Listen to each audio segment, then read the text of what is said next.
here, select stream. Okay, now we're live.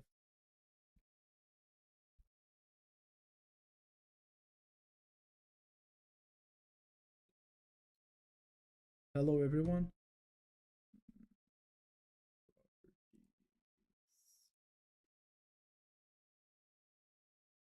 Okay, even comments are live. Now we get for people to come in. It works. Yeah. Okay, I even have a notification. That's good.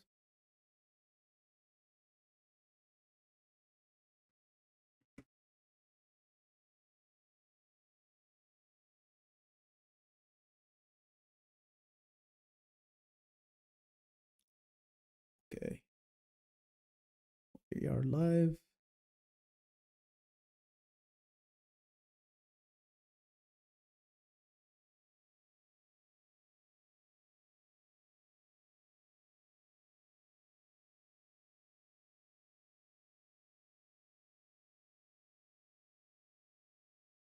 You can see it on the on your phone or what, right? Like it's working. Yeah. Hello, everybody. Thanks for tuning in, by the way. Yeah. Hi, a natural. Hi.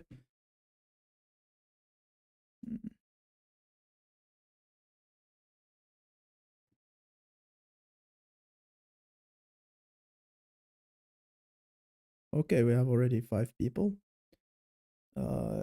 The subject is in the title. We're gonna talk about oneitis. Yeah, we're gonna introduce ourselves in a second. I just want to ask people who already showed up, do you know actually what oneitis is? Like, how do, like, just say yes or no. Are you familiar with the concept, with the subject? We're gonna start in a minute. What's up, Matthew?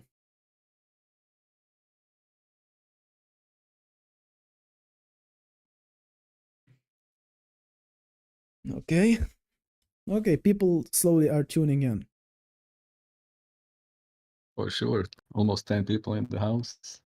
Yep. So I wonder how you're gonna introduce this, because you also caught me off guard with this topic. Not Yeah. sure what to think. Yeah.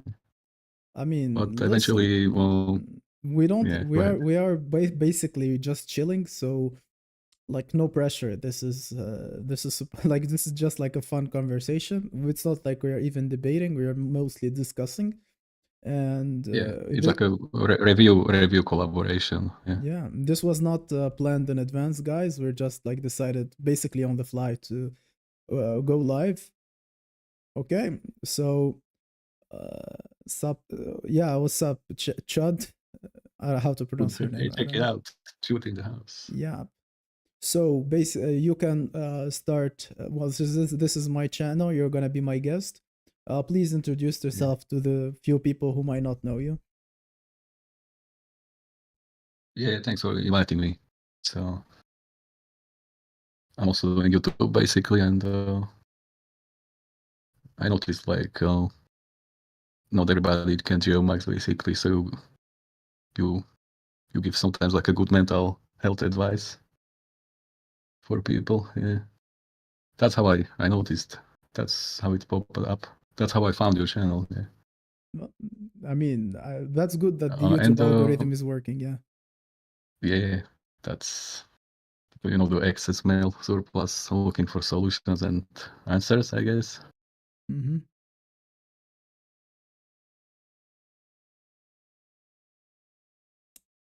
Yeah.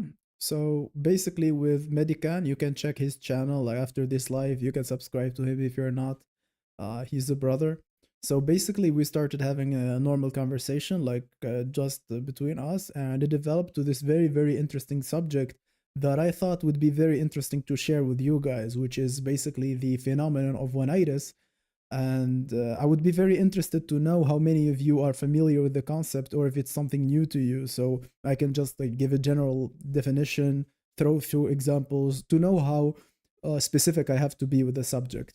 Basically, I'm gonna be sharing a lot of my personal experience with the matter as well as advice I think matters. And Medican here will be asking clarifications, adding his insights. If he has anything that he deems is not clear to the viewers, he can ask me on it and ask me to clarify more. But in general, like for the chat, for the guys who already showed up, let us know how much do you know about the subject. Like, did you suffer oneitis before? Are you suffering from oneitis now? Do you? It usually happens to you, or you cannot relate to it. I'm interested. So I'm just gonna give a definition anyway, right? Because not everyone is gonna like comment their own experience. But basically, if we translate it to the blue pill world, having oneitis is basically falling in love, right? So what we would describe as oneitis, a blue pilled person will be describing as just falling in love. So yeah, a natural Nether said like he suffered it with few girls, but the more you go through, the more you realize they weren't that special. Yeah, I mean, don't spoil the whole point. Like that's kind of where we're heading, right? But you can guess that when you are younger, you are more susceptible to this. So having older people who will tell you about oneitis may help you navigate it better. So if you are 19, 18, and you're loving a girl or you're attached to one girl, having someone tell you that it is oneitis and eventually it will not seem as big as it is right now, that's very important at that stage of your life. So I don't think the subject of oneitis will be very relevant to someone who is like 35, 40 years old. I think that person is already knows, even if he's blue pilled, he knows, right? I mean, do you agree with this point? Hold on, you would be surprised how many old cells are there. Yeah, I mean, listen, it will be on you, right? I mean, at that point, if you're 40 and you got it, it's like I honestly think no amount of explaining will help you, right?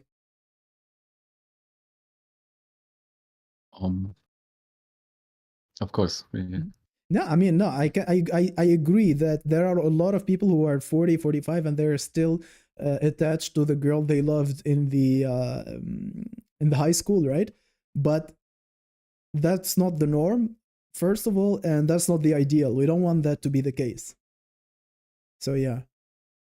So check it out. When I was a teenager, and somebody tried to give me some kind of advice about how to get over some kind of breakup. And we are talking late 2000, by the way, 2009, 10, yeah?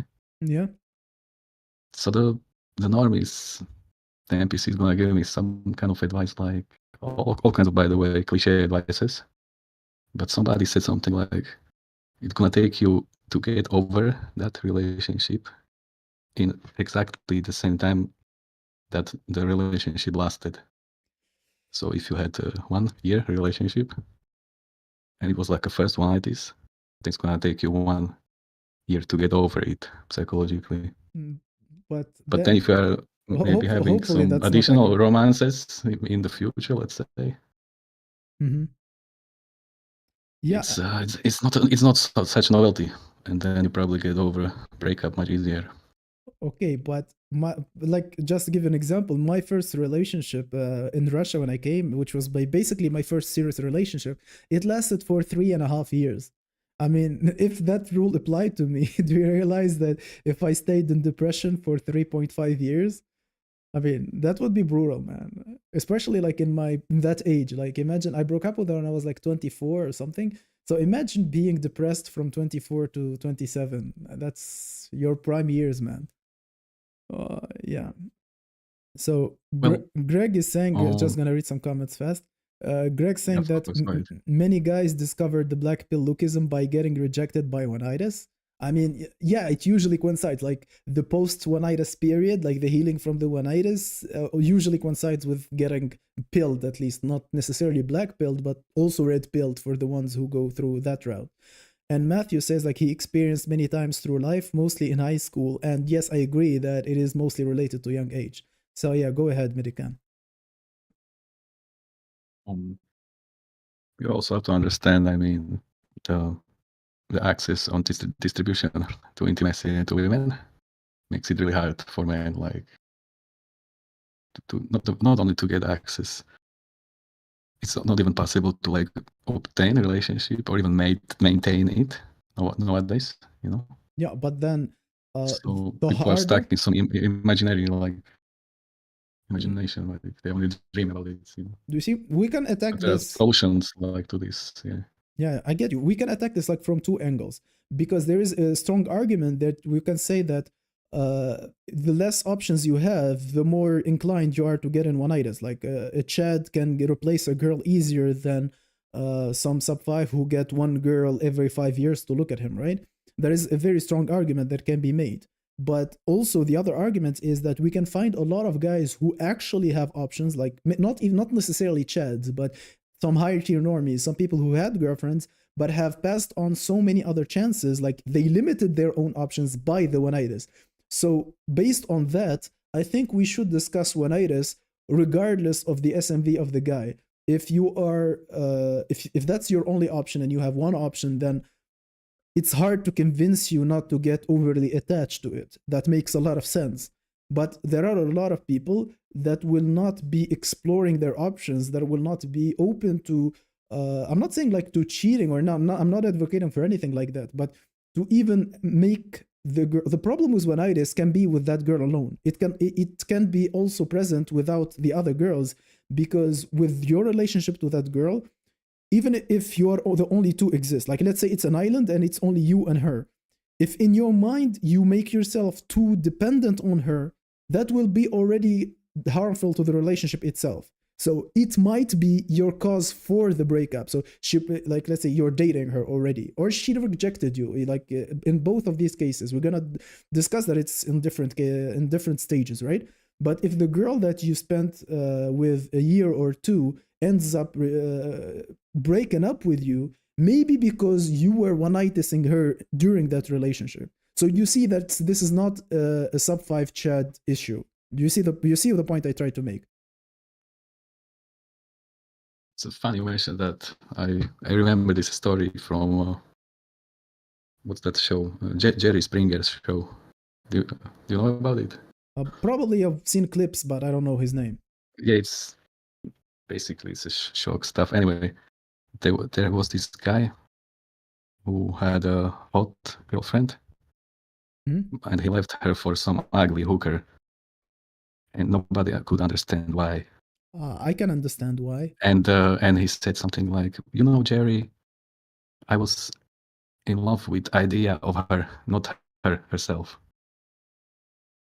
I mean that's a cock mentality maybe, but I can tell you the reason why, because there was this Algerian YouTuber. He has a red black pill channel. It is in Arabic. It's not famous at all because like the language he uses, but he covered one story that is very very very interesting, which is basically a guy who's a A-list celebrity. I forgot the name of the actor, but he's a very very very famous actor. That he was caught with a very subhuman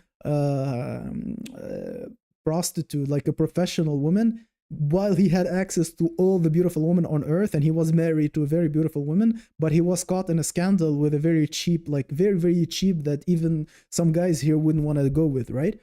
And there were a lot of people wondering like how come he cheated on like his life, like his wife and his beautiful girls that he could get with this woman. And there is an Algerian saying basically, which was a very accurate response to this. For a man, there is no beautiful, there is no like Stacy and sub 5, there is always new. New is always better.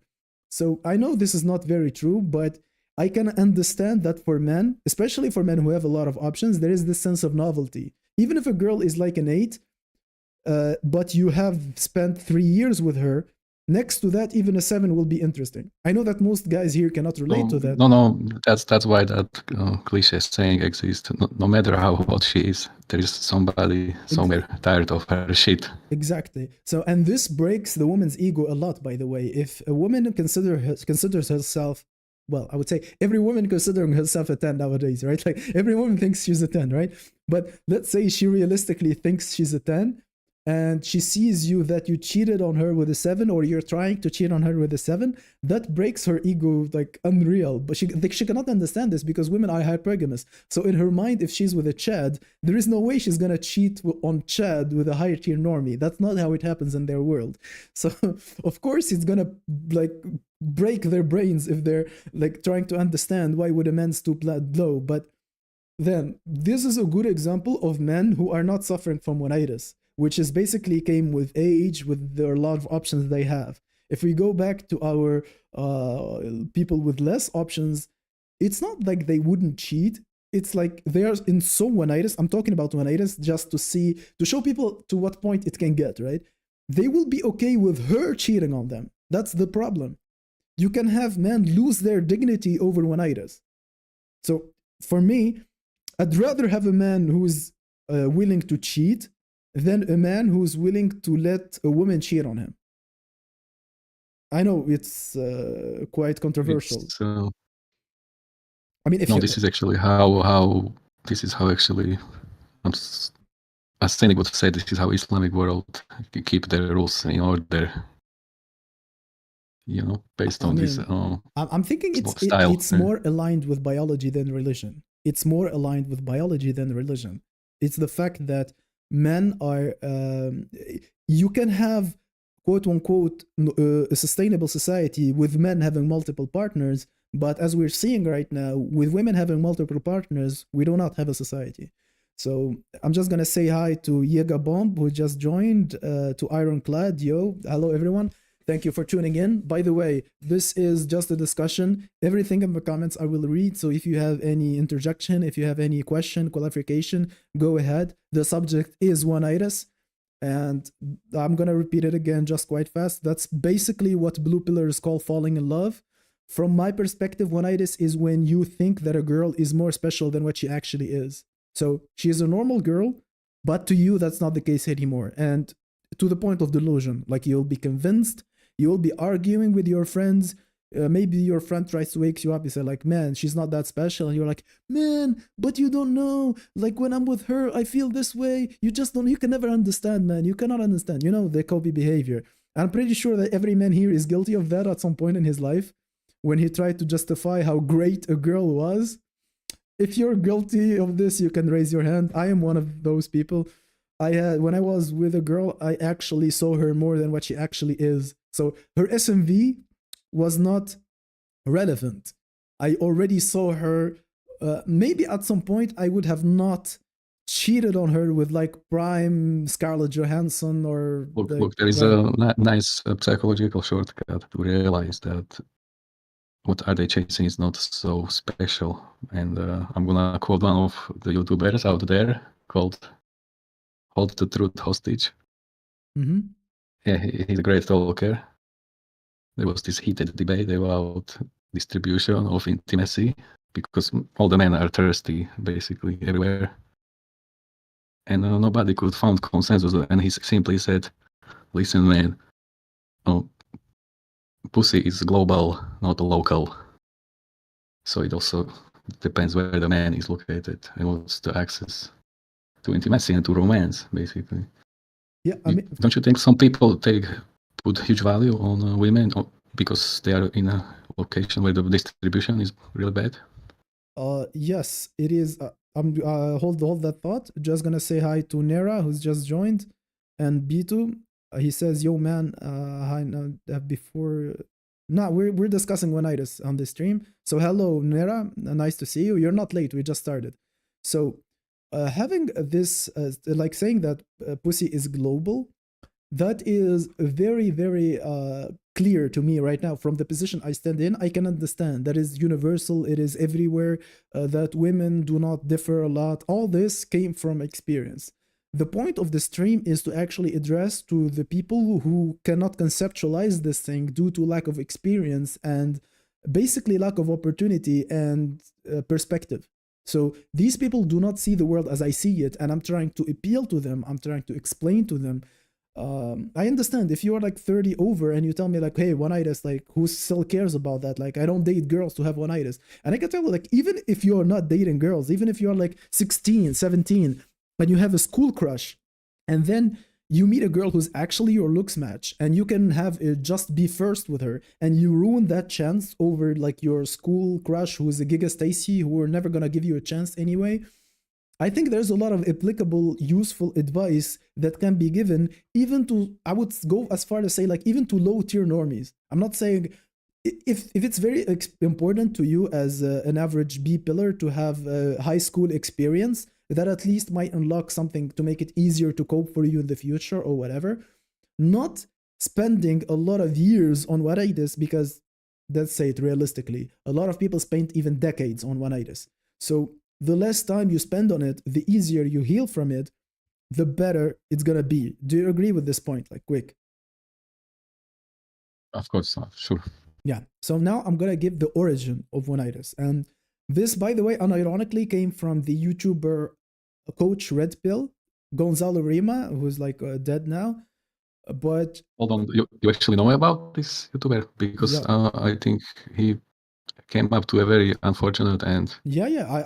I talked to him. I think I talked to him personally. Actually, I used to have a one-on-one conversation with him on Telegram. So I do not agree with a lot of what he says. Okay, so Nameless Book asks, what is oneitis? Before you, okay, go ahead. Before we move on, there's a quick chat is asking is what is oneitis. So if you go to Google and you type in oneitis meaning, it says oneitis is unrealistic romantic obsession with another person. It's quite accurate. It's not bad. Like I expected worse from Google. So, but I can give you exactly how it happens. Yeah, like you can understand the phenomenon behind it, like how it actually happens. Okay. So basically, oneitis is an excessive crush, Chad, not just a crush. And it happens because there are two mainly biological incentives that happen at the same time, okay? So basically, we have a lot of drives as human beings, right? We have the drive to procreate, we have the drive to be seen, to socialize. We have all these drives. Like you can think of them as like some Sims stuff, like your hygiene, your stuff, your social bar. You have these bars as a human being, and these are unconscious, okay? So the first one is the need to procreate, which is, we all know, like the need to fuck. You see a woman and I say like, okay, I want to be inside this woman. You don't think about it, you don't rationalize it. That is the strongest, one of the strongest human desires, which is to procreate. That's desire number one. That's the instinct number one. And there is the number two, which would be the obsession with something, which I can give you a clear example because it happens to every one of us. Let's say you take this remote controller, or like say you take this mouse and you broke it. You broke it. You have tools to open it. You don't understand how to fix it, but now you're obsessed, and you are so obsessed with fixing it that you watch YouTube tutorials, that you watch this, and you open it, and you buy the stuff needed to repair it, and 5 hours passed, and you haven't thought about nothing about this. You are focused on this. Every man can relate to this. You started focusing on something for 5 hours, and nothing could stop you. It was unrelentless focus. It was unwavering. You wanted to do this so bad. Now, when both of these instincts coincide together and you're thinking about one girl and you say, for the life of me, I'm gonna get this girl. I don't give a fuck. My brain is so focused on this girl. And this has a lot of survival signification, because if you were hunting, for example, and you saw a deer, now imagine you do not have oneitis with that deer.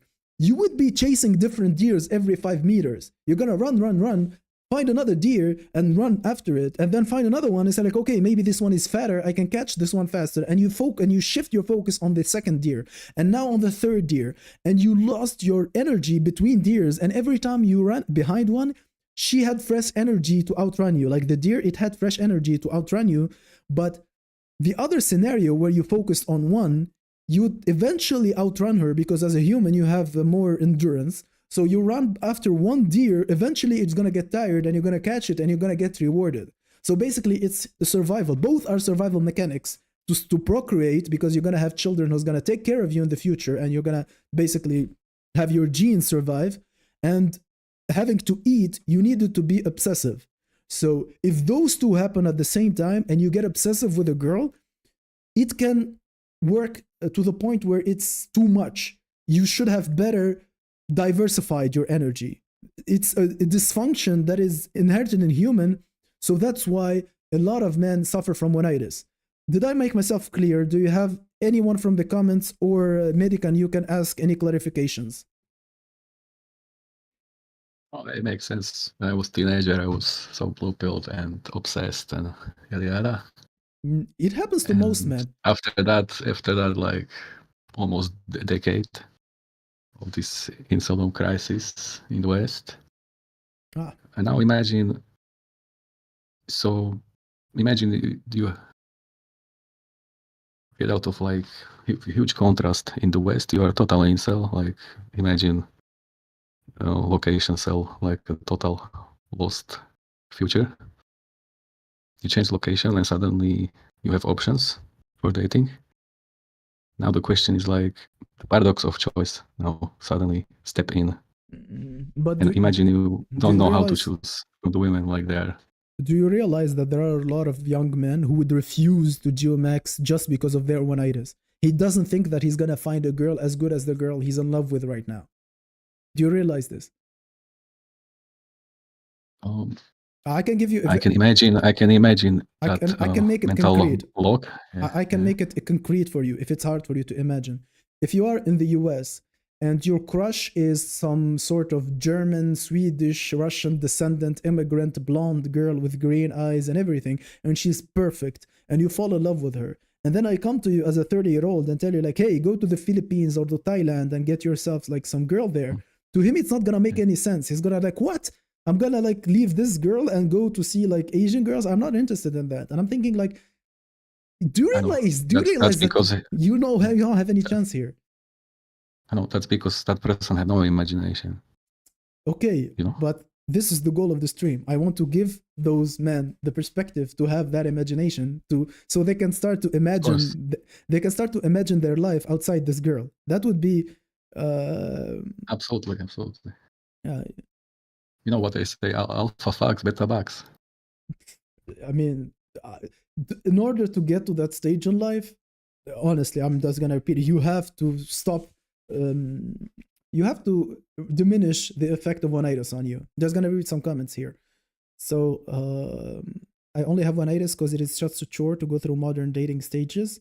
I mean, even, I'm gonna go back to this point, by the way, a natural. Even if you're dating one girl, you must have a point back in your brain that if the relationship starts becoming not worth it, you're gonna leave her. Because if a girl feels that you're not gonna leave her no matter what, your relationship is gonna suffer because of that. So yes. To be honest, can you even switch? The problem is a distribution again. She will never be scary that you will leave her or the person, because abundance, women are living abundance mindset. Yeah, but too many abundance is the opposite of oneitis. How can you teach someone to have abundance if you have oneitis? I mean, clearly they cannot work together. Correct. You're right. Abundance is the opposite of oneitis, and in order to get abundance, you have to change your location. That's just what I'm adding to this. Yeah. So in some cases, often, because some of the viewers might be all kind of background. I mean, everybody different. This is the thing. The maxing not gonna work for everybody, and for those who it's not gonna work, I see that you can give advice to like preserve like a mental health. I mean, not only mental health. If you have no dignity, you don't have any ground for mental health. If you are being stepped on by men and women and no one respecting you, it's very hard to maintain a normal mental state of health, because your status, your social status, how people treat you, that is indicative of your health in general. And if you are mistreated by men and women, and if you let a woman disrespect you and you lose self-esteem because of that, now you're less confident, all your life is going to suffer because of it. And okay, against all odds says, to be honest, can you even switch oneitis that easy? No, you can't. That is very hard, and that's why I'm here to try to give advice on how to make it any easier if possible. And Nameless Book says, isn't having oneitis a waste of time? It is a fairy tale in my opinion. It is a fairy tale, it is a big waste of time, and my goal here is to help people diminish that waste of time. That's the point. And I think If no one has any questions about the clarification of why it Actually, happens, go ahead. I see a good question in the quick chat. Nameless is asking, isn't having a oneitis a waste of time? Yeah, I answered It's him. just a fairy tale, in my opinion. Yeah, So I would just add okay, go ahead. the old school cliche black pill saying, if she is not chasing you, she's not interested. But then if she's chasing you, she can become your girlfriend. Mm-hmm. And in that, is she still your oneitis in that case? I mean, oneitis is If your oneitis became a girlfriend, it's not oneitis anymore, right? you can develop oneitis even after you start dating a girl. You cannot have oneitis and then once you are dating her, develop oneitis. It happens at all stages. You can have oneitis after breaking up with a girl. You can have a girl, have a relationship with her, you break up with her yourself or she breaks up with you, and after a few like days, weeks, months, years, you develop oneitis for that girl. So it can happen before the relationship, during the relationship, after the relationship. It doesn't matter. Oneitis. Right. In that case, I think when I was a teenager, some of these NPCs tried to give me this cliche NPC advice, and it went something like this: you can only hammer out a nail with another nail.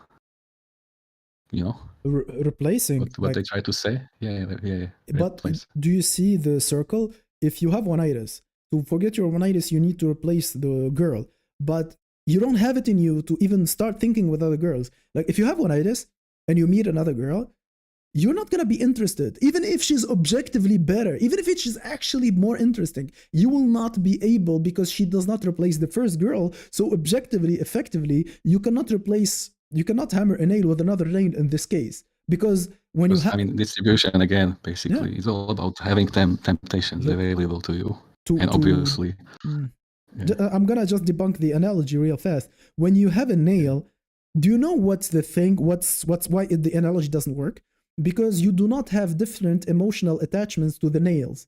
Every nail is the same to you. So if I give you this nail, if you're dismantling a table, I remove the 4 nails, and then I'm gonna give you back your 4 nails. You're gonna put them in a different order because they all accomplish the same function. Now, a healthy man would see women like that. He will see women as like 4 nails, and it doesn't matter which one he ends up with because he knows that there is not a big difference between all these nails. But in this case, for girls, that's like trying to replace a nail, but every nail you have an emotional attachment to it, and you have like, this is nail number 1 and this is nail number 2. I love nail number 2 more than nail number 1. So in that case, you will have a big difference, and that actually makes the analogy moot. You see my point? Well, I'm kind of far away from my last oneitis. I guess I'm currently not in that position. No, in general, I'm not talking about like a specific case. You can see that in general, the problem with replacing is that you're replacing something that has value to you. If you're replacing nails, it means that they already don't have value. So I had oneitis, I don't know, many times in my life, and I tried to understand how I went over it. And basically, it has to be replaced with another novelty. Listen. We're not gonna. Excuse me. I'm just gonna like. We're not gonna jump to solutions yet. I need to make sure that everyone first understands what we're talking about, like how to deal with it. We're gonna go through it like a little bit later, okay? If you don't mind. Later. Okay, hold on. I see a question in the quick chat. Yeah, I'm gonna read the chat now. First of all, guys, we are 28. Put more likes, please. Like, get us like at least to 20 likes. It takes 1 second. Go ahead. Snuggle the like button, by the way. Yes, go ahead, please. To RVC, let's just keep the questions related to the subject, please. Hold on. I actually want to quickly address that question because I know the answer to that one. Listen. I know the answer. Let's just. It's not a subject, first of all, that is very easy to navigate on YouTube. So let's just skip that question and keep it related to the subject. Okay. Oh, I can explain it in such fashion. It's family friendly. Yeah. You can write him in the, if you have access to the comments, you can just write something up. But I'd rather not address a subject like that right now. Okay, so against all odds, if you are 25 plus and you get oneitis and she gives you signals on how you even feel to choose with 0 experience as a virgin, basically escort mask must pass 25. Again, this is too specific. We're just gonna talk in general about what is oneitis, how you fall in that, how you fell in there, and how you get out of it. So keep it more general. A natural asking. There is plenty of girls out there. There must be one that fits you super well in our aspect. Is oneitis wrong in this case? No, it is not. Because actually, yes, it is. That's what I wanted to say. Because even if a girl who fits you like 90% of your what you need, right?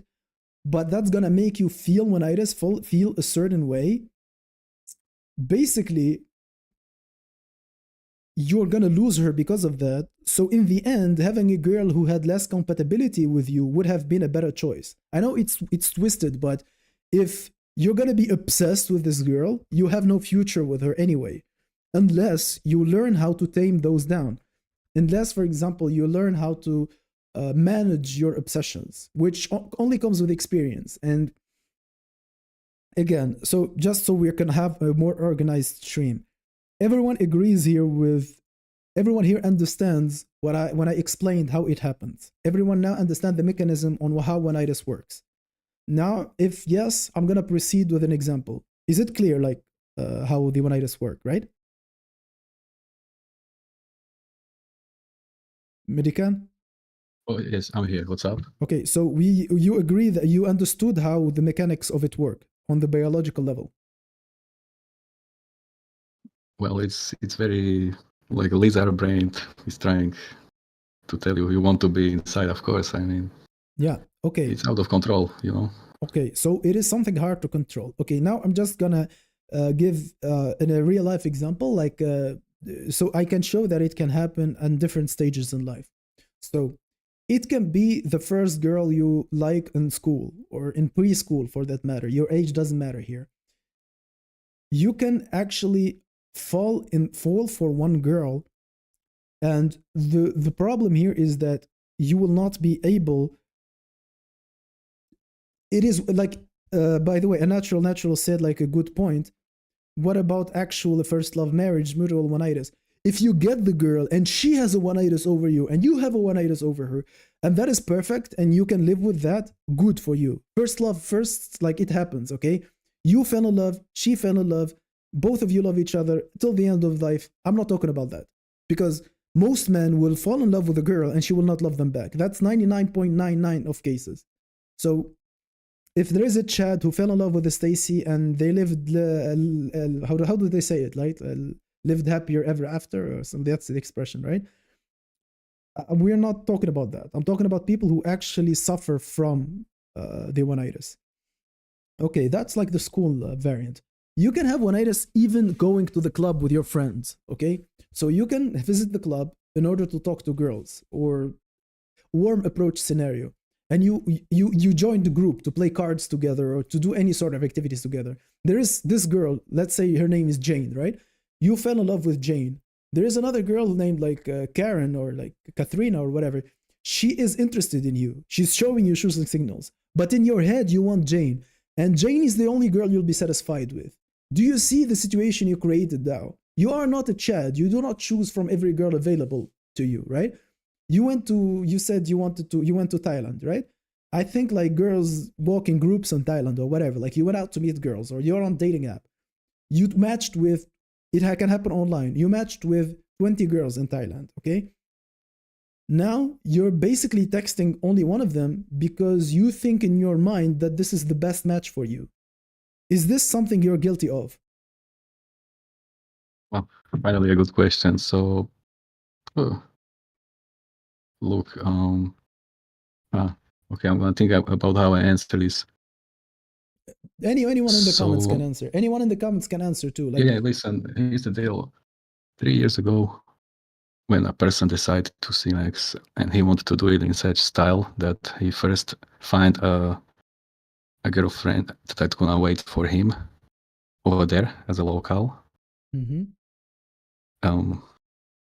Yeah, that person gonna use all the dating apps. You will get a lot of matches, and this is literally, at this point, this is a homework, and literally, like you are browsing through hundreds matches and researching all the profiles and testing out messaging almost to everyone, and you have to literally create a style having this categorized and have all these copy pasta messages. And literally out of 250 matches in Asia, yeah, you will narrow it down eventually to 10 and then eventually to 1. And that can become your partner. Yes, Well, the but girl that is. So there's a huge technical science behind this. What's your question about these oneitis? Because listen, kind of fit in.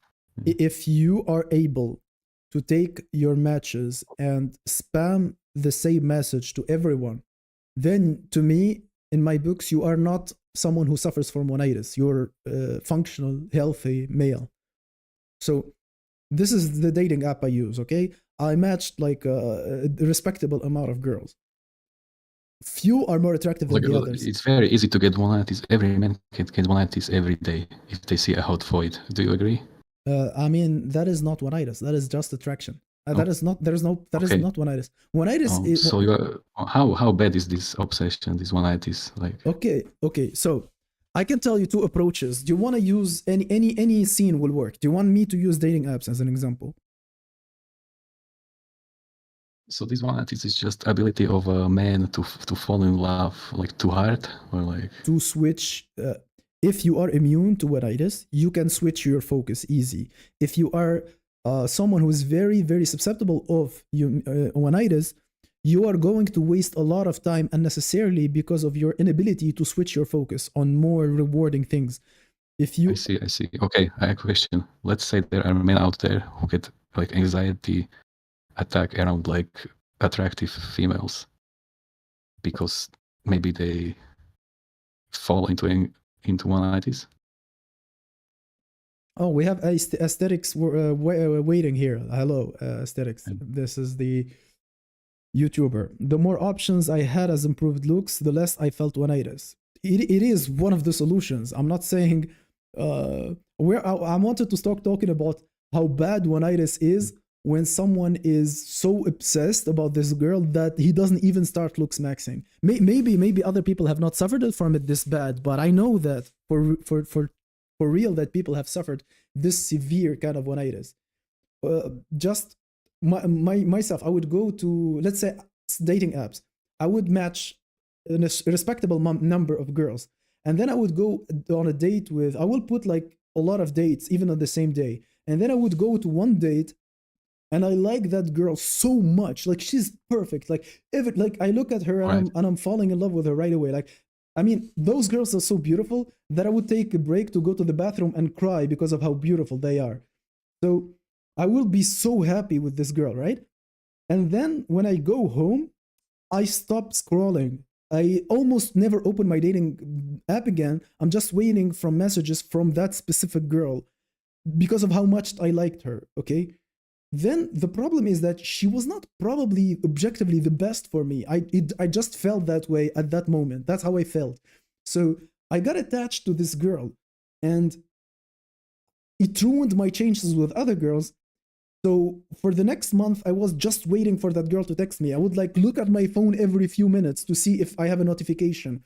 Do you know how bad it would go? I would block my male friends because I don't want to get notifications on my phone unless it's her. Sounds familiar. Yeah, now we are talking. I block all my notifications to just leave that girl. I even block other girls. Do you understand how twisted it is? I have other girls who are texting me and I'm blocking their notifications just so I can get that girl to text to see her notifications. Okay. I don't answer her right away. Sometimes I play game. Like I see she texted me, I wait for a couple of hours and stuff. But that's pathetic, right? And eventually, when that girl decides to move on, like I'm too clingy, she found a better guy. So basically, she moves on and she ignores me, she ghosts me, she breaks up with me. It doesn't matter, right?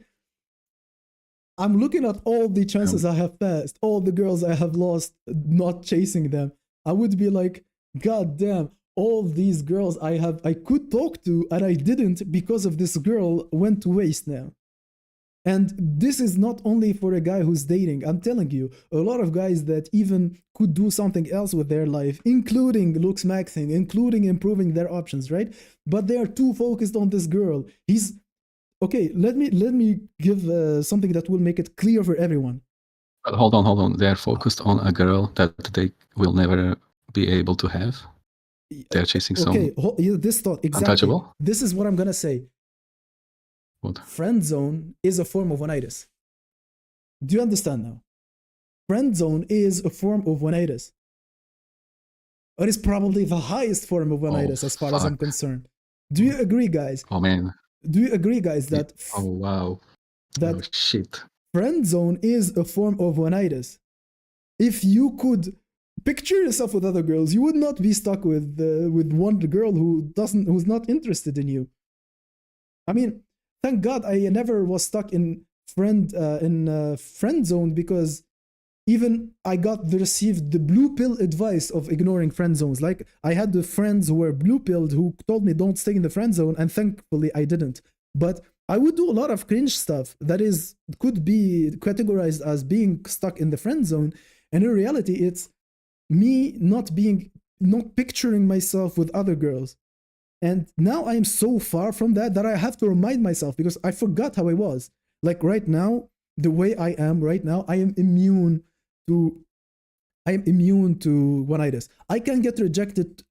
I got rejected 200 times in one weekend. It doesn't matter to me. I can mass approach like crazy. If I get rejected right now, I will forget about it in few minutes. In few minutes, I'll be like, what girl? Yeah, that one, yeah. And I'm not faking it. But what happened from this point, from the point where I was blocking everyone else on my phone to receive messages from this girl, to this point, it took like years of development.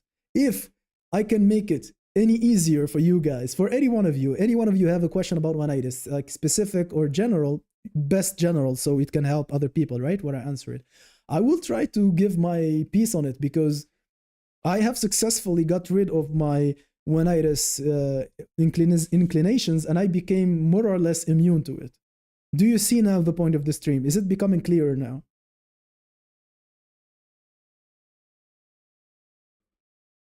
Yeah, I see. I'm checking the comments. Yeah. So this phenomenon where actually, I want to go back to the point of unnatural natural that he said in a comment at the start of the stream, because it was very accurate. When he said oneitis helps you, it coincides with the black pill happening. Like how you take the black pill, it usually comes after you get rejected from oneitis. Actually, I would just modify it a little bit. It becomes after healing from your oneitis, right? So if you had a oneitis and you healed it, now you are more susceptible to take the black pill. Now you can take it in. Now when someone is telling you about the abundance mindset, all of that, you can accept it. Okay, I got rid of oneitis when I saw her without makeup. That is also another way. I can tell you how I got rid of my oneitis, and it's a very interesting story. So basically, it was the first girl I dated seriously in Russia, like extremely attractive girl, okay? And I dated her for 3.5 years. So was I in love with this girl? Probably yes. Was I gonna marry her? Not really, because I was anti-marriage even when I was blue pill.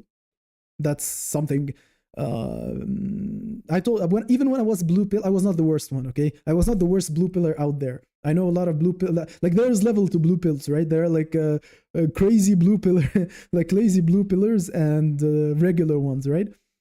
There are steps to being blue pilled. How you can screw yourself in terms of black pill. There are people who got stuck in friend zones, people who were simps, orbiters. Even as a blue pillar, I did some cringy stuff, but I was never like a true orbiter, for example. Okay, so this girl I dated for 3.5 years. And basically, without going into too much into details, she broke up with me, but because I was talking to other girls. So basically, you can say that I broke up with her, she broke up with me, take it, it doesn't matter. We stopped talking to each other, okay? So basically, yeah, Aesthetics and Greg are saying that they saw them without makeup. Actually, for me, it's not like about makeup. I saw her without makeup. She's gorgeous. Like, she was gorgeous with or without makeup. That was not like my case. But I met her after breaking up with her, right? I met her about 4 years later. In those 4 years, I have looksmaxed a bit. I have like became red pillish stuff, and then I met her, and we decided, we happened to be in Moscow, both of us, and I told her like, We can meet for coffee. Like what's wrong with that? Okay. So we met for coffee, and I'm like, listen, guys, this is a very important moment, right? This is the most important moment. I looked at her and said, like, man, she's the most basic bitch ever. Like, nothing special is about her. What was I thinking? Like, when I broke up with her, I was thinking, I will never find a girl as attractive as this girl who will fall in love with me. I will never find a girl who will treat me this good. I will never, like, bro, I have already found like 10 better than her. She was so normal. Nothing was special about her. It was just me. It was my brain. And seeing oneitis that way, seeing how she was crazy, like the contrast between the image I had when I was in love with her, Yeah. and It's like I said from Jerry Springer's, that guy was in love with idea of her, not with her herself. and listen, she was dating a guy at that point. She was dating a guy who probably mugs me. I haven't seen him, but he has his own place. He has a prestigious job, and I'm assuming he's more attractive than me, right? And I was not even, I did not even care. I had a date later that day. I met her in the center, and then I had a date with another girl. It's not like I, but I'm not here like to brag my options. I'm just explaining that when her image in my head, if you open my brain, right, like when I was dating her when I was 22, I opened my head, you see how I saw her, you would think she's a goddess, she's an angel, she's above human. Like we say subhuman, she was above human in my perception. In my brain, she was so perfect, okay? And then I saw her and she's like so normal. Like I wouldn't look at her twice in public, you see? Well, she's beautiful, okay? I'm not gonna say that, but she's the kind of girl that I would approach, and she's like looking at her phone and she's like acting not interested, and she's like, what do you want? I would be just, okay, have a good day, bye. You understand? That's the difference. Okay, guidance votes. Yeah. Yes, it happened to me. I thought she liked the same semi-popular movies. One day she's doing her life. Obviously, she will know those. I mean, bro, even the when you have oneitis, even the disgusting things she does, you like. That's like when a girl is attracted to Chad. The same shit. Like you allow her to get away with stuff that is not normal. She can be not optimal, and you will be correcting herself. The thing that girls do with chads all the time, like she can be acting not right, and you can start, okay, she did not like disrespect me, she did not do anything like huge, right? But the more I fell in love with her, the more I had oneitis, the more I acted obsessively and simpish way, the more she started losing interest in me. So basically, if I had the same brain that I have now, which I will not simp for a girl regardless, right? Regardless of how much I like her, I will not behave like a simp. So basically, I will be still talking to other girls. I will be still considering other girls. I will not like cheat on her, but I would, for example, not dismiss other girls making advances on me. Let's say I'm with my girl in the restaurant and the waitress is flirting with me. I can be flirting back with the waiters in front of her to make her jealous. That is effective. Or I can be, oh, no, this is my girlfriend, please don't talk to me. Yeah, these two behaviors came from the different mindset that I have developed over the years of actually understanding female nature, is that they're not that jealous. I mean, you can show her that you have her options that will be arousing to her. She can find it interesting that you can get other girls, right? But the thing is, listen, let me turn it back down a bit, okay? When I talk with people from here from the chat, and they're talking to me about their experience, and he's telling me like, okay, so I dated this, I'm talking to this girl at work, and I'm like, you're already lost me, because you're talking about one girl at work. How do you think you're gonna make it work? Like, you have one option, zero police selection, and you are now gonna depend on this girl so much. Listen, having other girls that you're interacting with will make it easier for the girl that you actually want. But I want you to be so open-minded that even if it doesn't work with the girl you actually want, you can tune back your expectations. Because black pillars, I'm gonna call you out, guys. I'm gonna call you out. You have this double standard where you ask women to lower their standards all day, and you complain about women being Chad only, but most of you are Stacy only. Do you agree with me? You see, the best way to realize you have oneitis or even cure your own oneitis if you tell yourself the axiom that if she's not chasing me, she's not interested. This is the probably fastest way to cure oneitis, no? Bro, this is too advanced. This is too advanced. If I go to an average 18-year-old and he's chasing a girl and I tell him, bro, or like son, right? I'm not gonna say him bro, I'm gonna call him son. Listen to me, son. So the girl you're chasing, she's not chasing you, right? So it doesn't matter. And he will be like, bro, you don't know. Why are you talking to me like that? I think I have a chance with her. Yes, they say that, of course. Yeah. So last time she actually invited me over to do maths together. Well, he ended up doing her homework for her, but yeah, we got close because she thanked me and she gave me a hug. Bro, you don't know what you're talking about. Yeah. And the thing is that this big deal in his brain is like, I'm gonna give you like a very good perspective. I was watching randomly, like so randomly, this popped up. These reels were about, they were asking some religious scholar about a girl that he was having problem making her family agree to on him. So this guy wanted to have an arranged marriage with a woman, with a girl. So he wanted to talk to her parents, okay? But their families have a very big problem, like between the two families. And do you know what the scholar answered him? What happened? So he was telling him about this girl that he wanted to be with, and then there was like some problems between families or something like this, some unsurmountable differences. And the scholar went to him and said, "Find you another one." And I was like, "Yes, so simple. Find you another one. Find you another woman." What's the problem with that advice? Like, if this one woman is so problematic, why couldn't you find another one? And this is even in the context of arranged marriage. So he wanted to get arranged marriage to this girl. It didn't work. So he told you, like, okay, ask your parents to arrange marriage you with another woman. What is so special about this one? Like, I mean, what? She has 3 pussies? She has 6 pair of boobs? Like, she has a double deck ass? Like, what's so special about her? Like, do you see the point? You know that joke when behind every breakup there are 2 people at fault, her and her mother. Or her best friends, or big time. by the way, this is Christ. The peer pressure from the people that orbit your girl. I'm gonna mention insane, this, bro. It's influence is insane. I'm gonna mention this in a future video that I will do about manipulation and shaming tactics and gaslighting tactics, which is basically when they say there's always 2 people at fault. Like, no matter what happens, like you have a fight with your girlfriend and you tell her like, hey, you're acting like a bitch, and she's saying there are always 2 people at fault. I hate that, and every time I hear it, it's a red flag that person is very blue pilled. Like, I was like playing football and I heard like this Chad and Chad Light talking. And Chad Light was telling him about how he divorced his wife. And Chad answered him and said, like, yeah, there are always 2 people wrong. And I'm like, no. Like, what if she just cheated on him? Like, isn't that...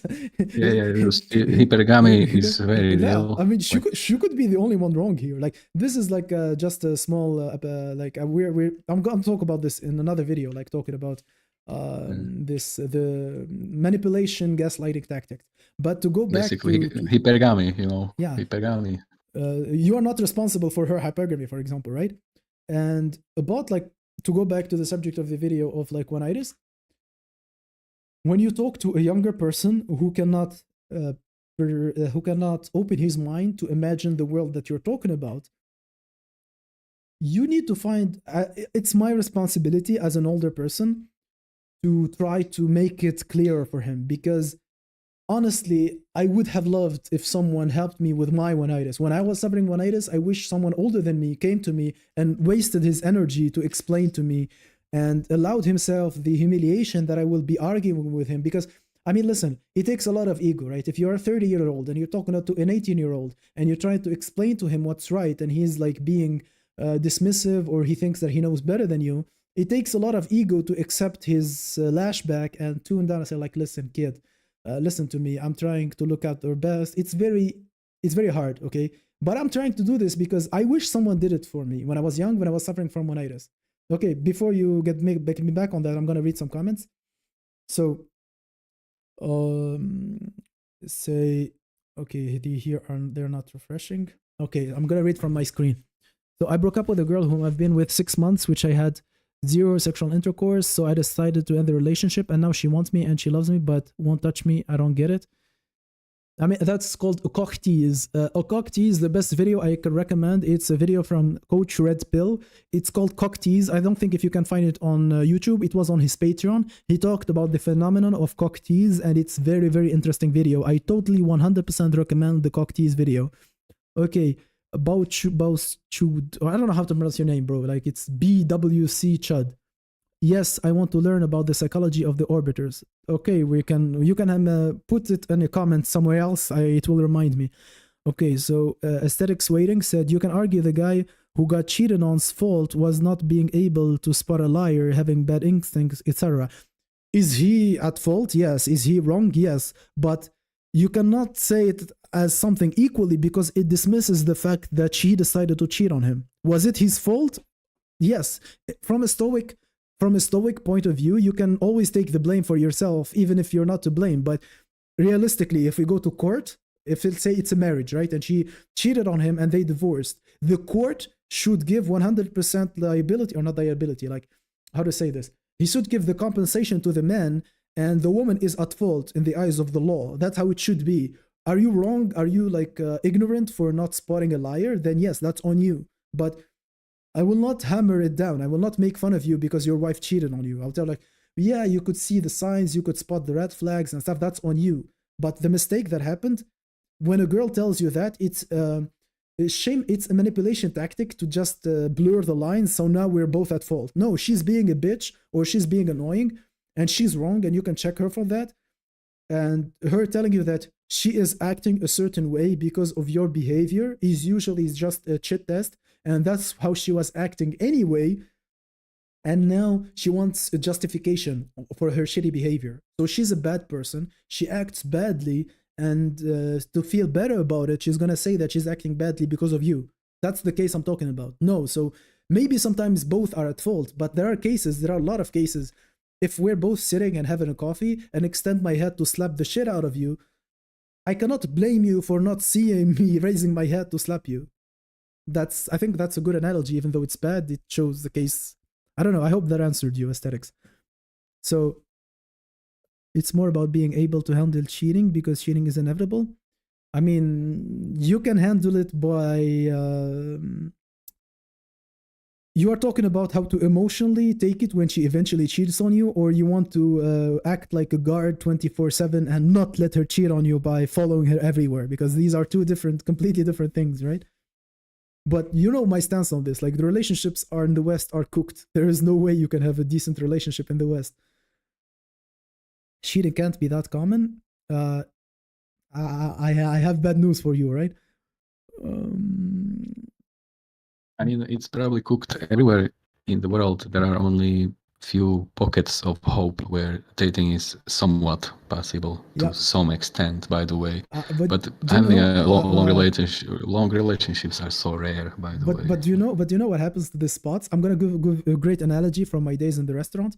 So when I was working as a waiter, and there is we have like 6 steaks, right? Like 6 pieces of meat that we serve. When the first one ends, we suggest the other 5. But then, since it was distributed on 6, now it's distributed on 5. There are more people who are going to order from these 5 steaks. And then another one ends, and then it's 3 steaks.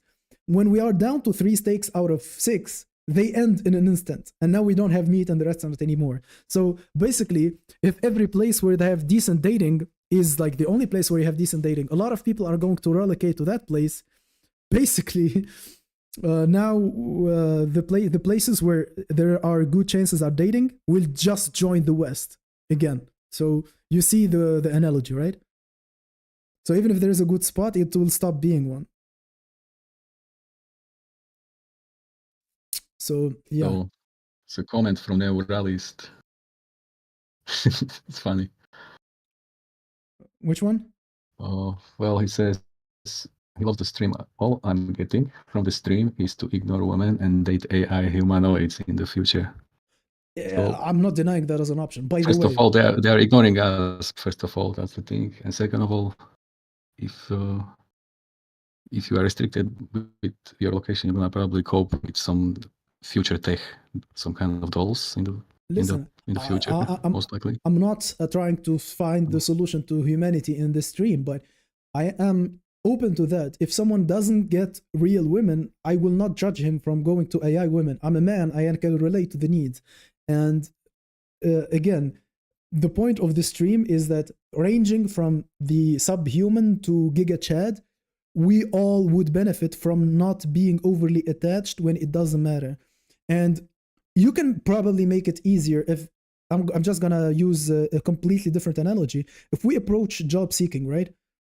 What is the first advice people tell you when you are about to seek a job? Tell me. Anyone in the comments or like you, tell me. Your resume must look good. No, that is not actually the first advice. Your resume must look good comes second advice. You know what's the first one? You got me. Tell me. Apply every fucking where. Literally. Oh. Here. Bochad, he got the right answer. Okay, congratulations, you are completely right. Apply to many jobs as possible. You want to work as I don't know, it doesn't matter what the job is. You apply to every fucking place. You know what? You can even go to places who are not hiring and suggest to yourself. It's numbers game. So we're gonna go back to this meme of numbers game, right? But then, can you imagine if your job hunt went applying at one job at a time? Okay, now people treat dating like that. People go dating one girl at a time. A lot of men are guilty of it. The majority of men are guilty of this. I don't do that anymore. I used to, I don't do that anymore. And I don't know. I know that most of my viewers are not dating anyway, but let's say we know, for example, like Aesthetics Waiting is one of the guys like who is actively dating, right? How do you see yourself approaching this? Do you approach it more like one girl at a time mentality, like you focus your energy on one girl at a time, or you have a more, in other terms, do you have more horizontal or vertical approach? How do you approach this in general? Like, let's say it doesn't matter, you just want to have a casual fling, or you want to date to get married. No matter what your goal is, how is your approach? Is it horizontal or vertical? Which one leads more results? Which one you actually apply in your life? And now we can clearly, I mean, we are going to wait for his response if he's going to respond, but we can clearly see that there is a net benefit in terms of time and energy that happens from making the right decision. It's not just about, I will give this advice to my childlike friend. Listen, I told you, even if you are having oneitis of a girl you cannot get, even if you are sub 5 and you are, for example, unwilling to participate in geomaxing or looksmaxing because of how attracted you are to one girl, do you think it cannot cripple you? Listen, if you are in love with a girl and you see her kissing a guy who mugs you, as a 19-year-old, that can break you for months. You can be depressed. You saw the girl that you love kissing a guy who has done nothing for her while you have done everything to get her. That is brutal on the young male's brain. Do you agree with me, right? Maybe not a lot of people have witnessed this, but you are a sub 5 and you're in love with a girl and she's kissing your best friend or the guy who mugs you. Yeah. For a teenager, this is the nightmare scenario. Okay, so if I help someone of you, at least one of you, get rid of the idea that, get rid of this obsession, or make it easier for him to switch to other, let's say, okay, a lot of people are a lot of my viewers are from the UK, from Germany, from US, so there's a high probability that they're white, okay? So there's a high probability that they can thrive in other areas. But I'm not sure about that. Yeah, go ahead. Yeah, but they can refuse to geomax based on the fact that they want a white girl. So oneitis cannot happen for one girl, it can happen for a race of girls, for example. He has a specific type, he wants to get a white girl, and anything but a white girl won't do. And it will actually affect his taste. Now his taste in women is fixated on white girls. Do you want me to tell you something crazy? Like literally something crazy. Yeah, what's up? When I advanced, when I ascended, when I became more open-minded, my taste in women changed, and I became like more open to ethnic women, quote unquote.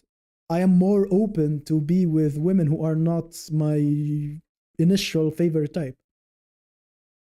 How do you Sure, yeah. explain this? How do you explain this?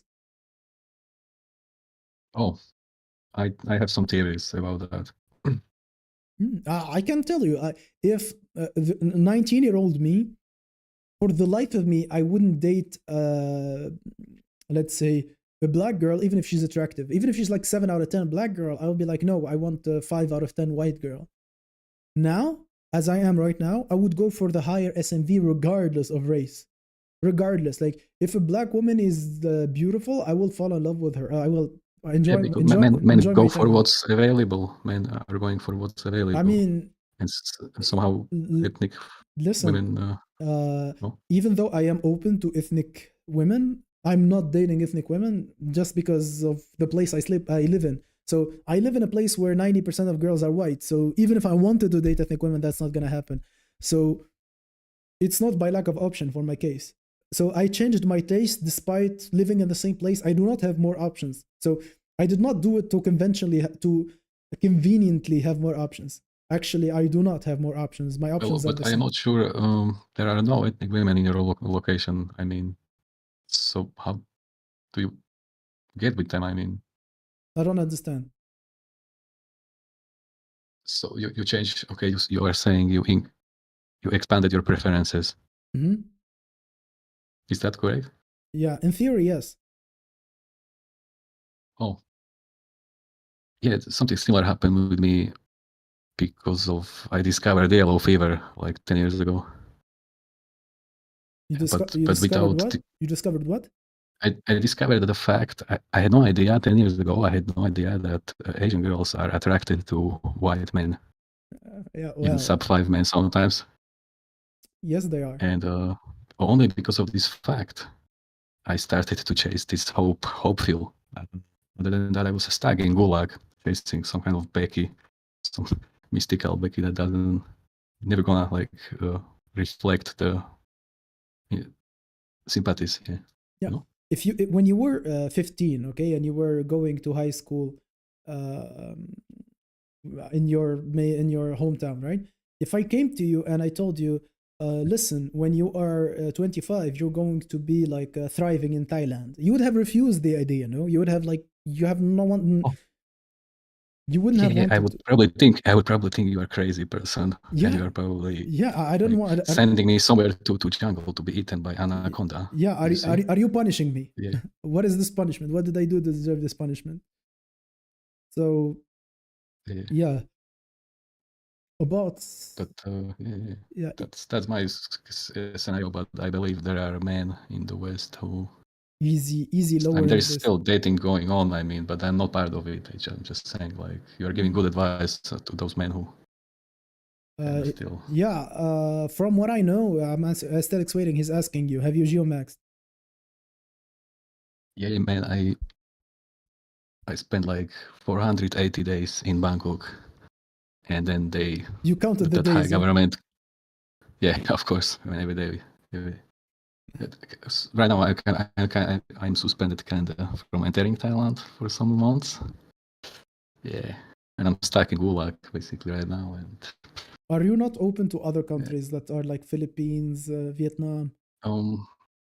Listen, it's about convenience. There are almost direct flights, easy flights from Europe to Bangkok. And also, here's the deal. For example, Argentina probably is awesome, right? But South America is very far away from Eastern Europe. Price of tickets Mm, four times fall, yada yada. I know. I mean, Philippines don't have weed. I'm a pothead, so mm, it, that's that. Anyway, Thailand is kind of perfect universal solution in seldom for this Eurocells. Yeah, for Eurocells, Thailand is just perfect solution. No, actually, to answer point 13, he said when guy as the vault mentions expanded preferences. I believe that these ethnic girls have white features that makes them even more attractive. That's not even the point. Listen, I had a mental like oneitis with like my girlfriend must be white, for example. You see, I had this directive in my head. Once I realized that it's not that important and all I need her is to be attractive and feminine, therefore I just like this in one instant I expanded like she doesn't have to be a certain way. That's part of growing up. I mean, when you're young, it's very hard to, I mean, listen, to have a specific type and not being able to see any girl other than that type is feminine. Females have niches. We shouldn't have niche maxing anyway. Like as a man, you should not be able to see every girl you talk to as you're gonna spend your eternity with her. Like so, you see the bunch of, I'm gonna say it, okay, the bunch of losers we have here in our community. He will have a cashier smile at him, and he will be imagining their kids together. What are we talking about? So I used to do that. I stopped doing that. When I talk to a girl and she tells me, be careful, the pies are hot, I do not instantly fall in love with her. So, of course, that way I have virtually more options than if I was obsessive, if I took a more obsessive approach. So, yeah, you see the point. Boss, there's a question for you in the quick chat. Yeah, I answered it. That was the question I was answering. Yeah. So, Yeah. Okay, so yes, you gotta disregard race and focus on what matters. How she treats you and if she's cute. Totally, 100%. Ah, the But pies. also, here's a small detail about these preferences and compatibilities. Well, you have a manlet men sometimes. Some of these men are manlet, and obviously, some phenotypes of females are actually huge, like giraffes and stuff like that. And obviously, compatibility, the form and size compatibility between people. So sometimes it never gonna fit, never gonna work. So I'm just saying, Asian women are perfect for manlet men, by the way. It's very compatible. Okay, so And basically for ogre cells, it's probably perfect to go like South America. Women yeah. kind of like big butts and stuff like that. Okay, so what you're talking about here are like the two solutions in the black pill, which are like niche maxing and geo maxing. And what you're talking about is a combination of both. So basically, you travel where your niche is, right? So you take your niche and where that niche is in demand, and you travel there. That's your advice, basically, right? Oh, Yeah. it's funny you put it that way. Yeah, I could say that's correct. Sure. It's the combination of geo maxing and looks and niche maxing. So it's niche geo maxing or geo niche maxing. I don't know. I'm joking, but this is how you can. This is where I think the mentality problem comes with it. So let's say for your case, as you as a person, the best case for you ended up being in Thailand. That's the most lucrative option for you, right? That's where you want to go. That's how you want to spend your days, whatever. That's what makes sense to you. Okay. What makes sense? If I have to, yeah, go ahead. For example, for me, what it makes sense for me is to actually stay in Russia. And can I hope and call? Yes, I will probably have a trouble setting it, but add me on Discord. If you can find me, you can add me on Discord. Aesthetics waiting, and I will add you to the call. And just let me finish this idea. So basically, my best option for me is to stay in Russia, not necessarily in Moscow, but to stay in Russia. That's what I want for myself, okay? But that is a conscious decision that made after considering objective facts like my height, my SMV, my language skills, my ability, my financial situation. You did the same. You saw your SMV, you saw like your options, your height, your face, your money, your language skills, and decided to go somewhere. The same for me. The same for every reasonable man. But my problem is that a lot of men are stuck in their head. They have oneitis problems. They have location attachments. They have some weird mental blockage that is not allowing them to explore options. So you want to promote geomaxing. This is what I get from. I watched your channel. Oh. By the way, guys who are not subscribed to my channel, who are not subscribed to Medican, please subscribe to our respective channels. So basically, you are in your channel, you are giving Geomax advice, right? Oh, look, it became what's the side effect or kind of side product of practicing this solution. It became, you know what happened? Because it's a reasonable option for a lot of men, because it's reasonable, right? It's reasonable to a point where other good men figured out they start to repeat my style, and literally they found new life in Asia, and like, you know, intimacy every day is insane. It's like, you know, and they told me, hey, American, if I found your C-maxing vlogs, and I also went, and yada yada. Yeah, advice can be probably given on Discord, I guess. Not everything can be spilled on YouTube, you know, that's the problem.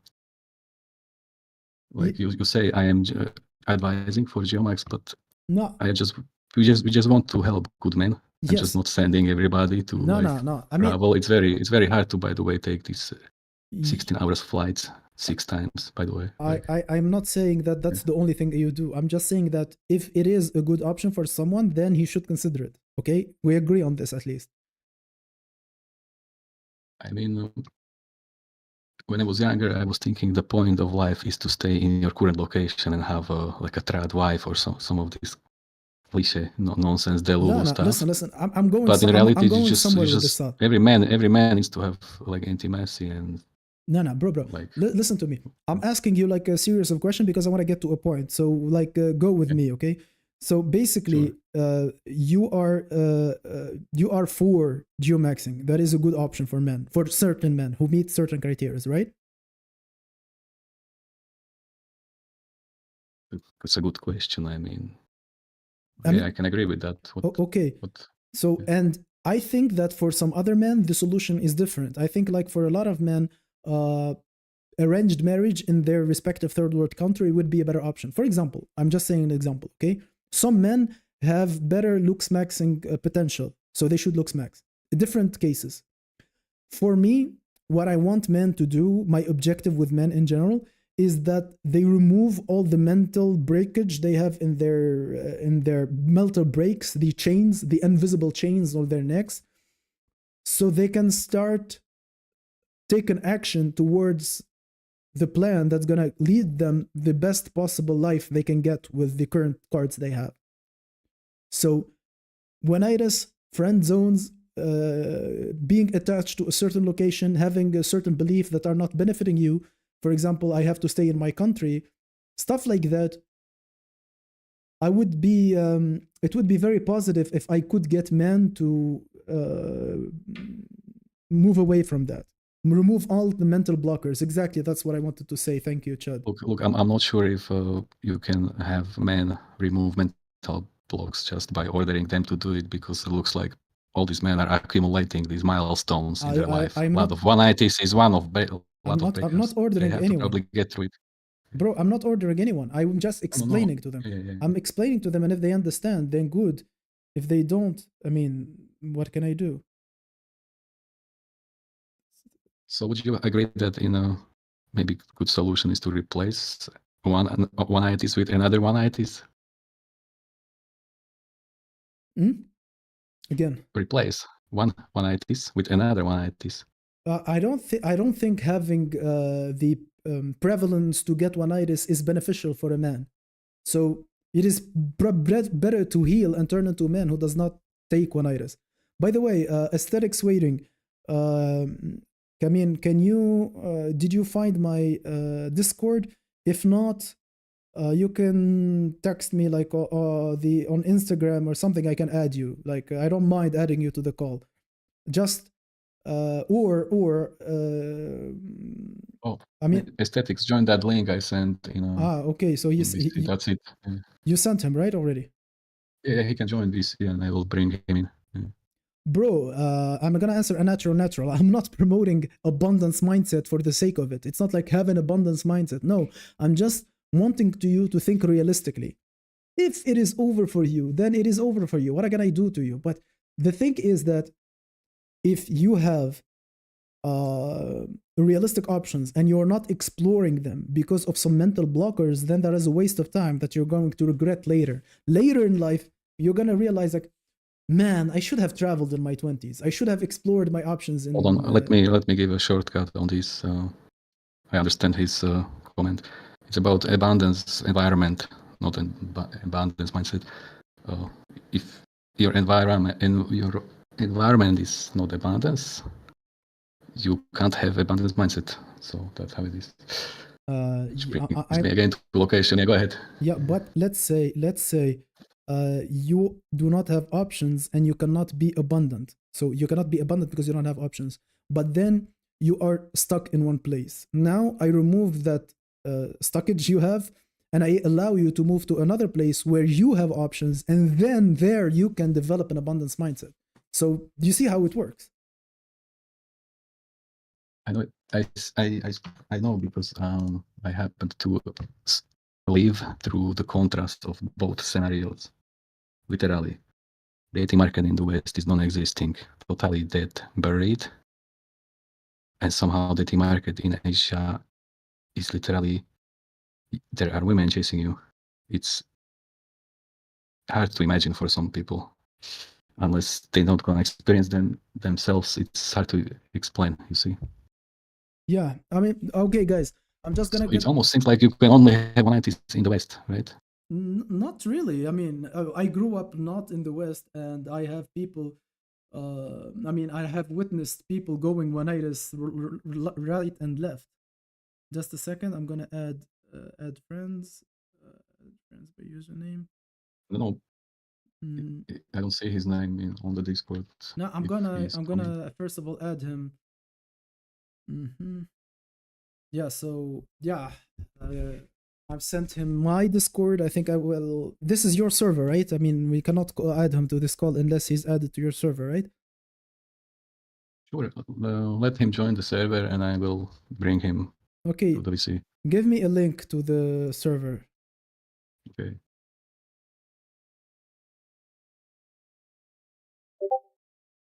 Okay. Just a second. I go back to the conversation. I'm just gonna send it to him directly. So basically, aesthetics, you can. I'm gonna give you this link that will send you directly to the call we're having right now.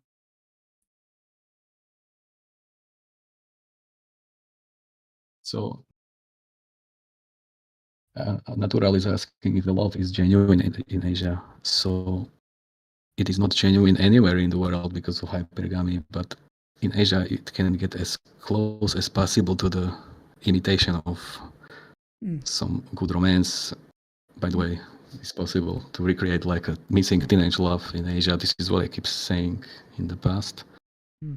Yeah, point 13, I have seen your DM. Just like do not have a clutter, we're gonna stay like the three of us right now. If one of us, like not me because I'm hosting, but if one of the other two is going to leave or something, I can have you hop on later. I'm still on, like I'm not going anywhere. But if just aesthetics is joining us right now, he's in the process. So yeah. Well, nobody appeared so far here. I mean, I sent him the link. He's trying to join right now.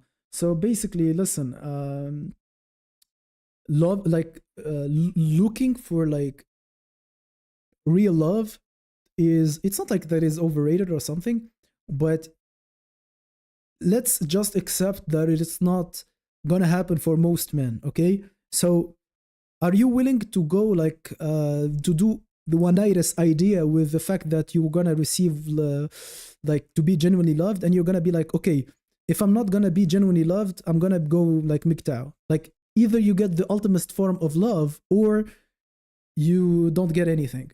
I mean, don't you have like physical needs and stuff like this? Okay. So only men or animals are capable of like unconditional love, you know. Okay, we are joined by hey, what's up, ladies? How you doing? Hi, thanks for tuning in and joining. Welcome to my humble channel. Hey, how's it going? Yeah, like I was hearing about geomaxing, and I think like one of the main things that makes geomaxing is that you are becoming a niche. I think geomaxing is under the umbrella of niche maxing. Like if I move from London to Birmingham, I'm not really geomaxing, right? Like I have to go to somewhere where my phenotype that's called gulag maxing. Niche. If you are in the UK or Germany or Russia. Yeah. Actually, like I don't know exactly how Birmingham differs from London, but even though I am the same, it's smellier. It's shit. It's worse than London. Yeah, well, just to give the counterexample, like this is the point of the conversation, right? So my ethnicity is the same whether I'm in Moscow or I'm in any other city in Russia, right? But realistically, if I geomax to another city, I will have way more options just because of the fact that I'm gonna have the same income and I am rarer. That contributes to niche maxing, right? But not that, because the concentration of shads in Moscow is higher than the concentrations of shads in other places. So it's not only niche maxing, it's actually going to a place where there is a lower SMV. You see the point?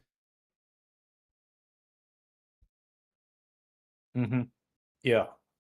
So if I don't know, maybe it is the case in London, but I don't know how different the English British cities differ between each other. Like I don't think the difference between London and Birmingham is bigger than the difference between Moscow and some Russian village, right?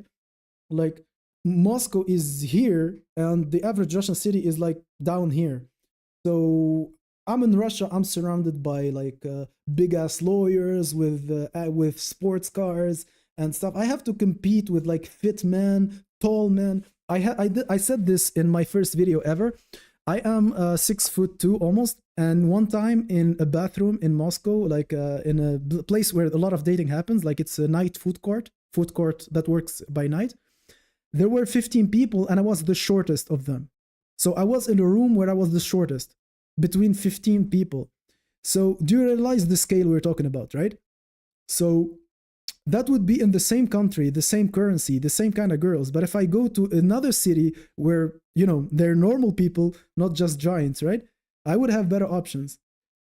With niche, whether you should strategically move, I would agree that if you are white, moving to a place where they kind of have a preference for your kind, that is the smart move to make. So both are correct, right? Yeah.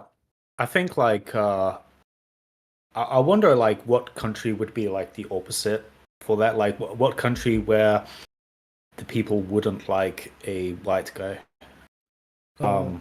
Maybe some African countries or Middle East or like some specific countries like that. But yeah, East Asian, Southeast Asian. That's like those are the prime.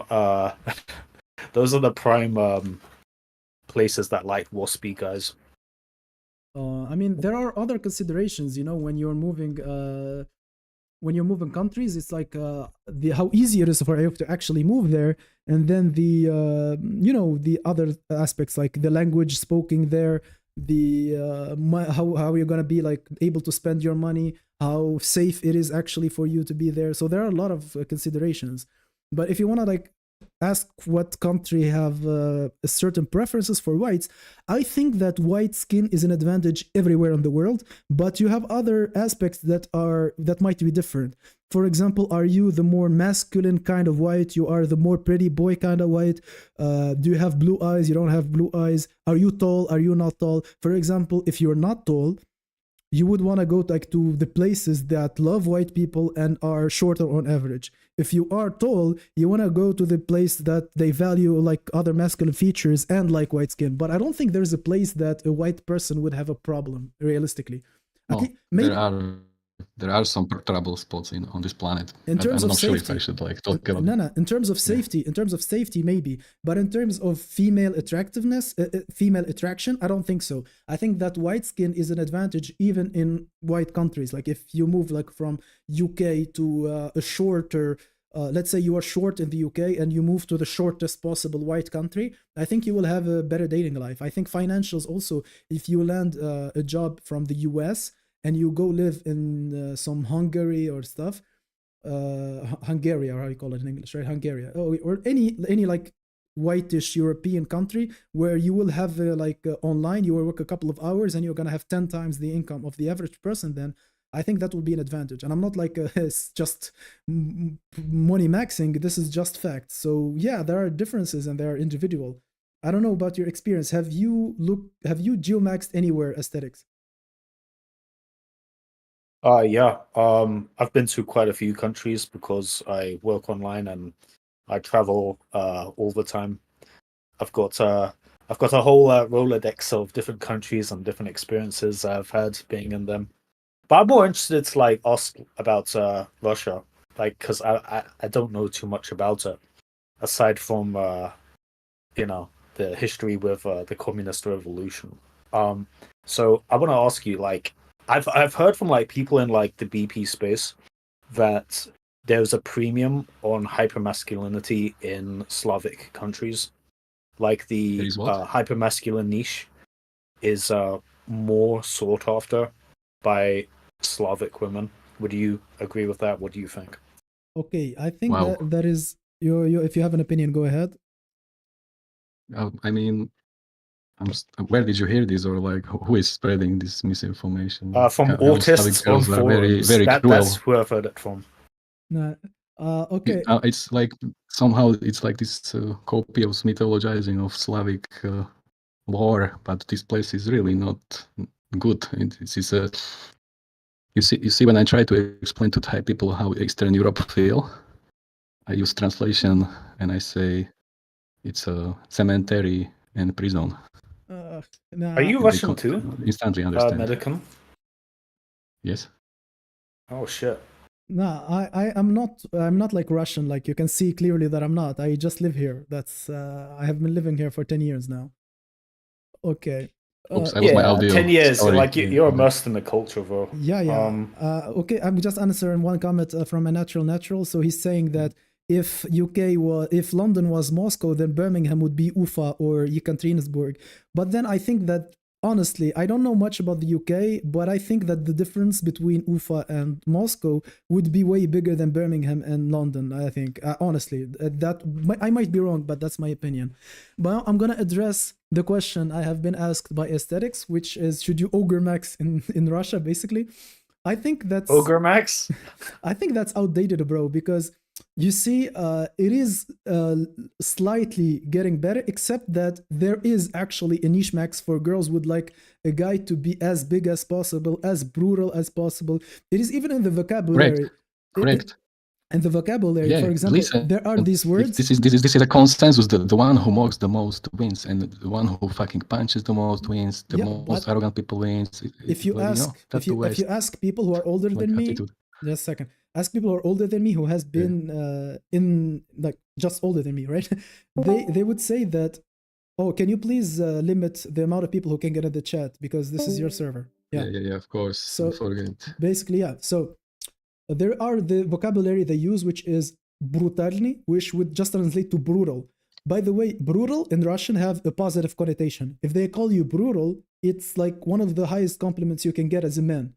So a girl would look at you like, какой он брутальный, as in a very, that's like a very positive connotation.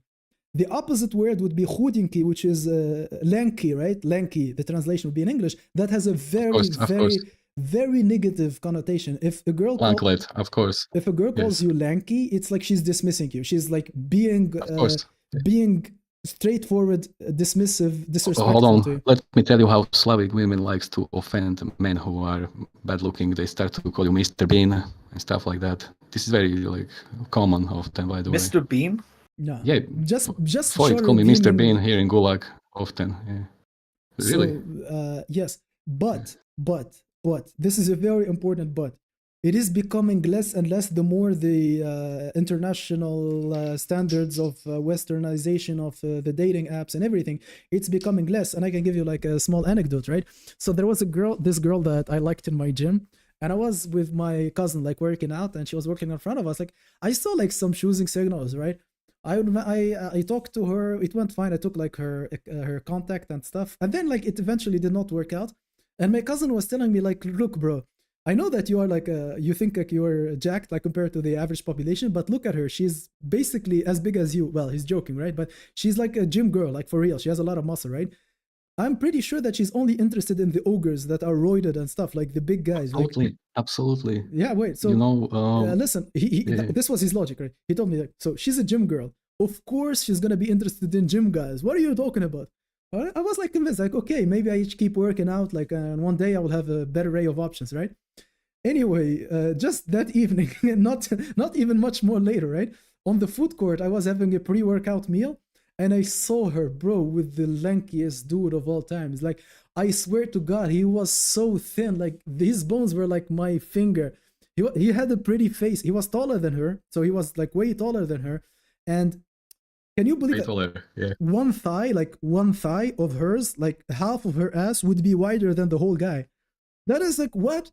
Okay, I can imagine perfectly. I see this all the time, the height pill couples everywhere in Slavic lands. Actually, it's a rule, by the way. It's a pattern. So basically, I'm just going to, I took so long to answer, but I think like this is interesting, right, for the chat.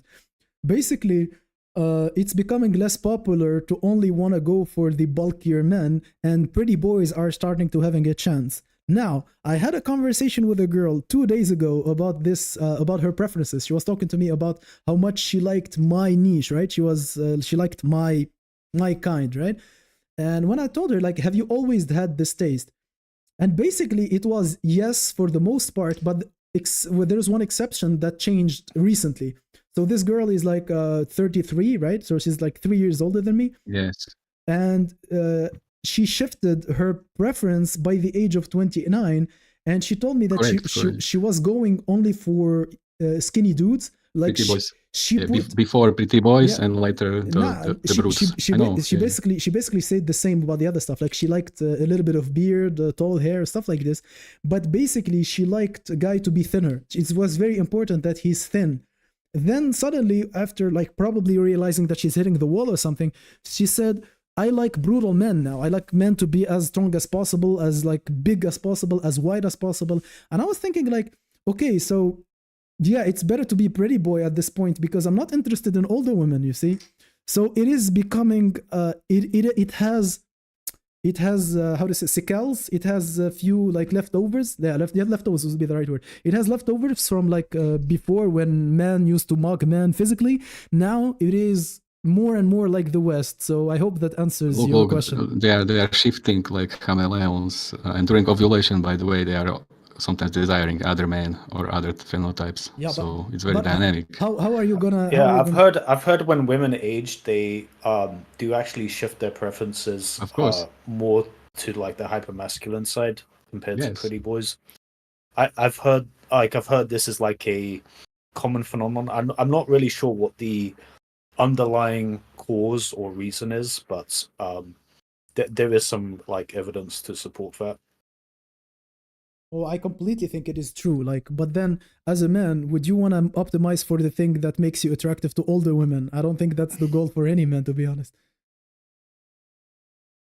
Yeah, well, I mean, if your niche is for MILFs, right? But most men, like, you know, they want early 20s women. So imagine a man might have a niche for like shredded fitness girls. Nothing he can do because those shredded girls are chasing Chad Brute, who is also shredded. Yes, yeah, dude. I went to like this bodybuilding gym, and my SMV was pretty damn low in there, because the types, like the girls that were in there, their type was like a steroid kind of fitness model, that kind of like phenotype, and I'm just not that. So like, you know, in that vacuum, like my SMV was like lower than average. It's just like the fitness girls, like yeah, they put a premium on hypermasculine for sure. Like I've observed that with my own eyes. I mean, you have maybe the girl I talked about was an outlier. I couldn't say, but you can understand that if a girl is putting something as a priority in her own life, that will also align with what she looks for in a man. That just makes sense, right? If she's a gym rat, she would wanna like, she would look up to a guy who gym rats too. The same for the same for career maxing. If a girl is like career maxing, she will probably go for a guy who career maxes too. I mean, yeah, it just makes sense. Yeah. What's your phenotype, Guidance Fault? Well, how would you describe your phenotype? Mine, like how I see, I don't think like how I see myself is really matters, but maybe what the girls call me, right? You know, you seem like the type of guy that would be really good at jujitsu or like wrestling. I'm not like good at fighting. You're that guy in that class that is somehow like leagues above everybody else in jujitsu. That's how I imagine your phenotype. You're a good grappler. Maybe that would be useful, like to have men respect me, but unfortunately, that is not the case. Unfortunately, man, I am not a fighter. Like, look, I can show you. Like, you see this injury right here. It stops me from basically being able to engage in such sport without risking severe injury. But yeah, I'm not about mugging other men. My type, I would say, for the girls who are attracted to me, I would say there are like two kinds that would attribute, because a lot of girls keep asking me where I'm from, and I can just answer whatever, because I'm not like someone you can guess clearly where he comes from. At least in Russia, I don't know. But people will either give me the Jason Momoa kind of deal, like the Aquaman deal, when I have my hair like all held together, or the kind of, you know, the attractive rich man who are like from Saudi Arabia that wearing the white stuff, but he's attractive in the face, right? Kind of like the princey, the rich sort of Arabs. It's one of the two. Either the Russian girls who go to Dubai, who like me because of that, or the Russian girls who just like me because basically the look that I have. But then I cannot tell you. The thing is that there are, I'm the sort of guy who's very polarizing. So there are a lot of girls who would like me strongly, like a lot, and there are girls who just won't like me that much. So I am, in this regards, I just adapt a very easy mentality, which is basically I would go for the girls that like my type. I won't waste my time a lot on the girls who have a problem with me. Some girls are like, no, not. They have a big problem with my ethnicity, and you probably know a lot of those girls as coming from the UK, right? Why? Because you look Arabic? Probably, yes. Yes, that is exactly the reason. I'm just, yeah. What about you, Medican? What do you look like, if you want to say? Like fucking Mr. Bean, you know? Mr. Bean? Oh. For sure. And Manad on top of that. Yeah. How tall are you? For my location is terrible. It's like 174. Yeah. What is that? 5'9"? 5'7" or something. So, yeah, basically, you see in Europe you have this triangle of tall people, which is Baltics, Balkan, and the Netherlands. This is a triangle, by the way. And these three places have the tallest phenotypes ever, and I'm in the middle of that triangle. Ta-da! So good, right? When you went to imagine you Bangkok, go to grocery stores and ogres everywhere in Gulag. Yeah, what's up? When you went to Bangkok, were you like, I'm kind of tall now? Perfect. Were you like happy with that? It's in Bangkok, I blend in so good, bro. Actually, I have to, the opposite of looksmaxing I had to like dress down and camouflage myself in some scenarios so I don't shine too much in Thailand, you see? You know? Shine too much? What do you mean? I don't like to shine too much, like I'm pale, and I don't like to draw attention unnecessary, like from the distance. So I camouflage myself and I approached highs to a distance when I started to talking to them on the last second, you know? Like, I developed a lot of like survival techniques in Thailand because, as you can see, 480 days, you know, like. Okay, I'm just gonna read. Why that number? It's like a Bible story.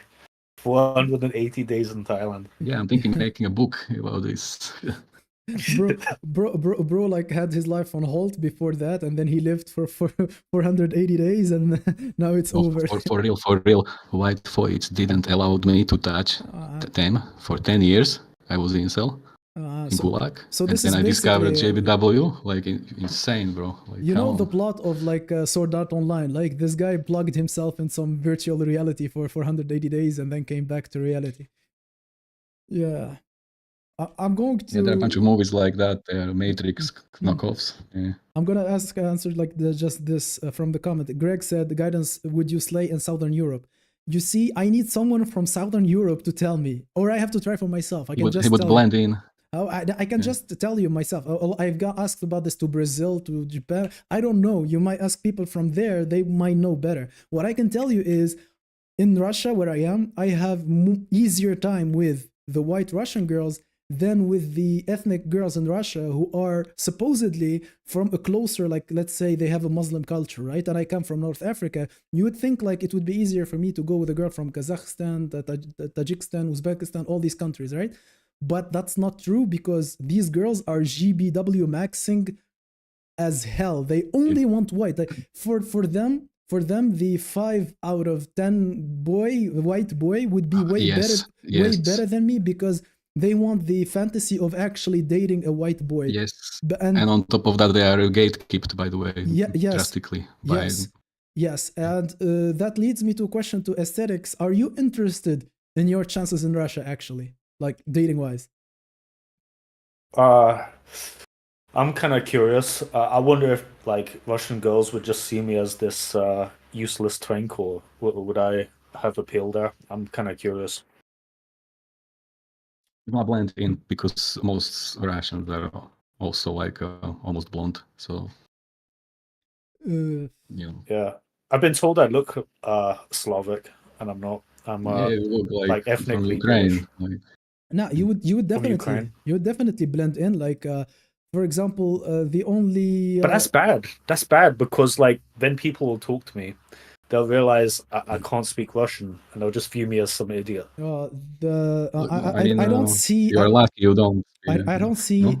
I don't see that the interactions would go as awkwardly as you're picturing them right now. No, I think it would go different.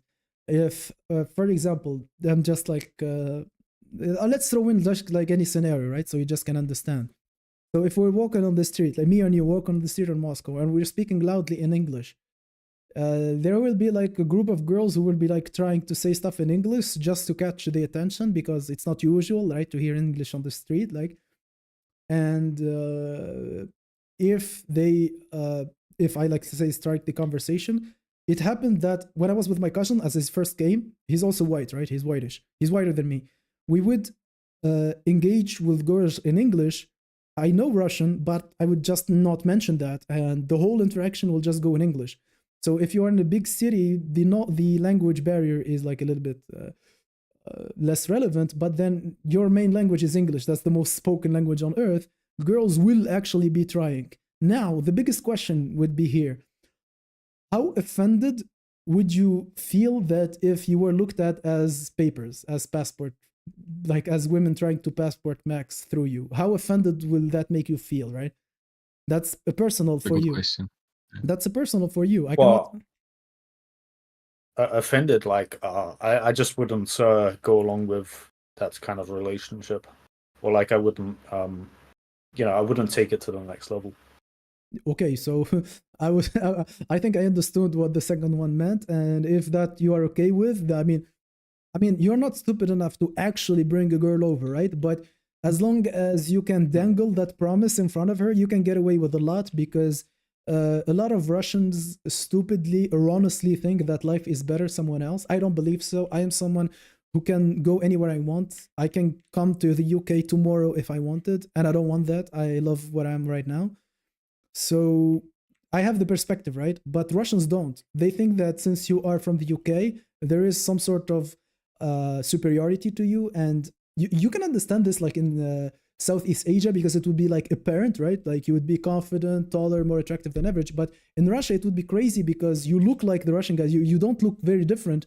It's just that the fact that you have a UK passport signals to this girl that there is some sort of opportunity that you already inherently have, which is to some degree it is like, yeah, you can have she more looking money for opportunity to leave the country through you. Yeah, but then that will not stop her from becoming genuinely attracted to you if you play your cards right. I'm not saying this in a copy way, but you know what everything is an advantage. So if you are rich and a girl is with you like because she's a gold digger, it's one thing. But if you are successful and a girl is you because you are I mean, if you are rich, you have two cases. A girl can be, well, three. She cannot be interested in you at all. She can gold dig you, and she can actually be genuinely interested in you. You just have to understand which of the both, which is the case. So as you are, a girl will of course mention the fact that you have a passport, that one day you can move to the UK together. It's on you to know whether she's interested in you just because of that, or that will be just a side bonus, right? That's on you. You understand the situation. It's worse than you think. It's actually very common that passport bros sometimes bring the ethnic women back to the homeland, and then those women simply monkey branch to other women. Yeah. This is like hypergamy is 101. Like, Do you want me to share? Yeah, but I think like those are just kind of they're coping. Like usually it's like divorced dads that, you know, they get like deluded. But like for me, I honestly like I didn't really get a sense that women were really trying to use my passport or gold dig me when I was in like Thailand or whatever. Like I never really got that experience because they are not straightforward with it. I mean, they have more experience than you in like playing these cards. Yeah, they're gonna reveal it later in the relationship. That so I mean, you see, by the way, you know what happened to me. Like the high girls were complaining me about the economic situation, and they told me, blah blah blah blah blah. Next year, I'm going to South Korea to make money. And 3 different girls told me that in Thailand. So they are thinking there is money to be made in South Korea. So they want to geomax to South Korea. I'm just saying, like I didn't really get the impression. Again, maybe you're right. Maybe there's like some. This is like the stage one of the funnel, and later in like this funnel, then I get like. Then they hit me with, "Oh, can I come visit you?" Blah blah blah. How would you think? Like, how would you think it would play otherwise? Because if she's straightforward with it, that's gonna like show a red flag that even the biggest blue pillar would see through. So how do you picture it otherwise? Would she advance that? Would she like say right straight away that she's looking to move away from her country? If she does, then she's stupid. Maybe she'd have done it a couple of times before you, and then she realized, okay, I have to hide my real intentions now. So you see how it works. Yeah. If they're smart, yeah, of course. Like a scammer doesn't do the payload immediately, right? Yeah. I think like I feel like at least in like Asian countries, they will typically go for guys that are like a lot older because more gullible. In Thailand, they kind of know that like if there's like a young guy that's like a 5, right? He can get girls to sleep with him for free, right? So it's not like they will cannot like trap him. They don't have that much of leverage. Yeah. They'll more likely to go after like an older like divorced dad that has like a beer belly, like a sub 5 guy. That's like who they'll like gravitate more towards. Whereas like, if you're just like an average looking like guy from the West, like. Very rarely will you like come into contact with gold diggers, in my opinion. What if you? It's possible. Listen, sometimes good men fell for scammer foids, but here's the deal: some of these foids in Thailand, they actually not prefer or like to date old men, but they strategically choose these old women because they have like they couldn't get the dick up, and it's actually annoying for women to have too much intimacy, and young men. They want too much intimacy. And women cannot keep up with this tempo. So actually they choose to date some old, almost going to the grave dude. And with tabaks from, it's like... very No. strategic. I realized like hypergamy is insane everywhere in the world. It's just more friendly in Thailand. This is what I realized. No, let me just like interject a little bit, because you're right. If an average Thai girl would target more gullible older men, like who can be a better target, but the thing Better is target.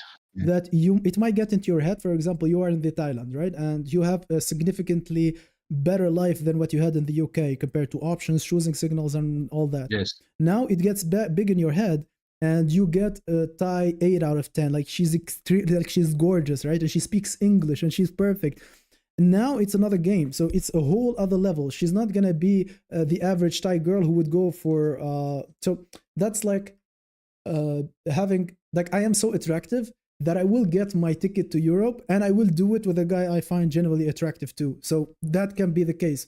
Of course, you're not gonna be tricked by a girl who would, like, I don't know, have a better chance with an old man, but then I'm speculating too much here. I don't know. Honestly, like, if you haven't had that experience, that is good. And I also believe that you're not stupid enough to eventually do anything, right?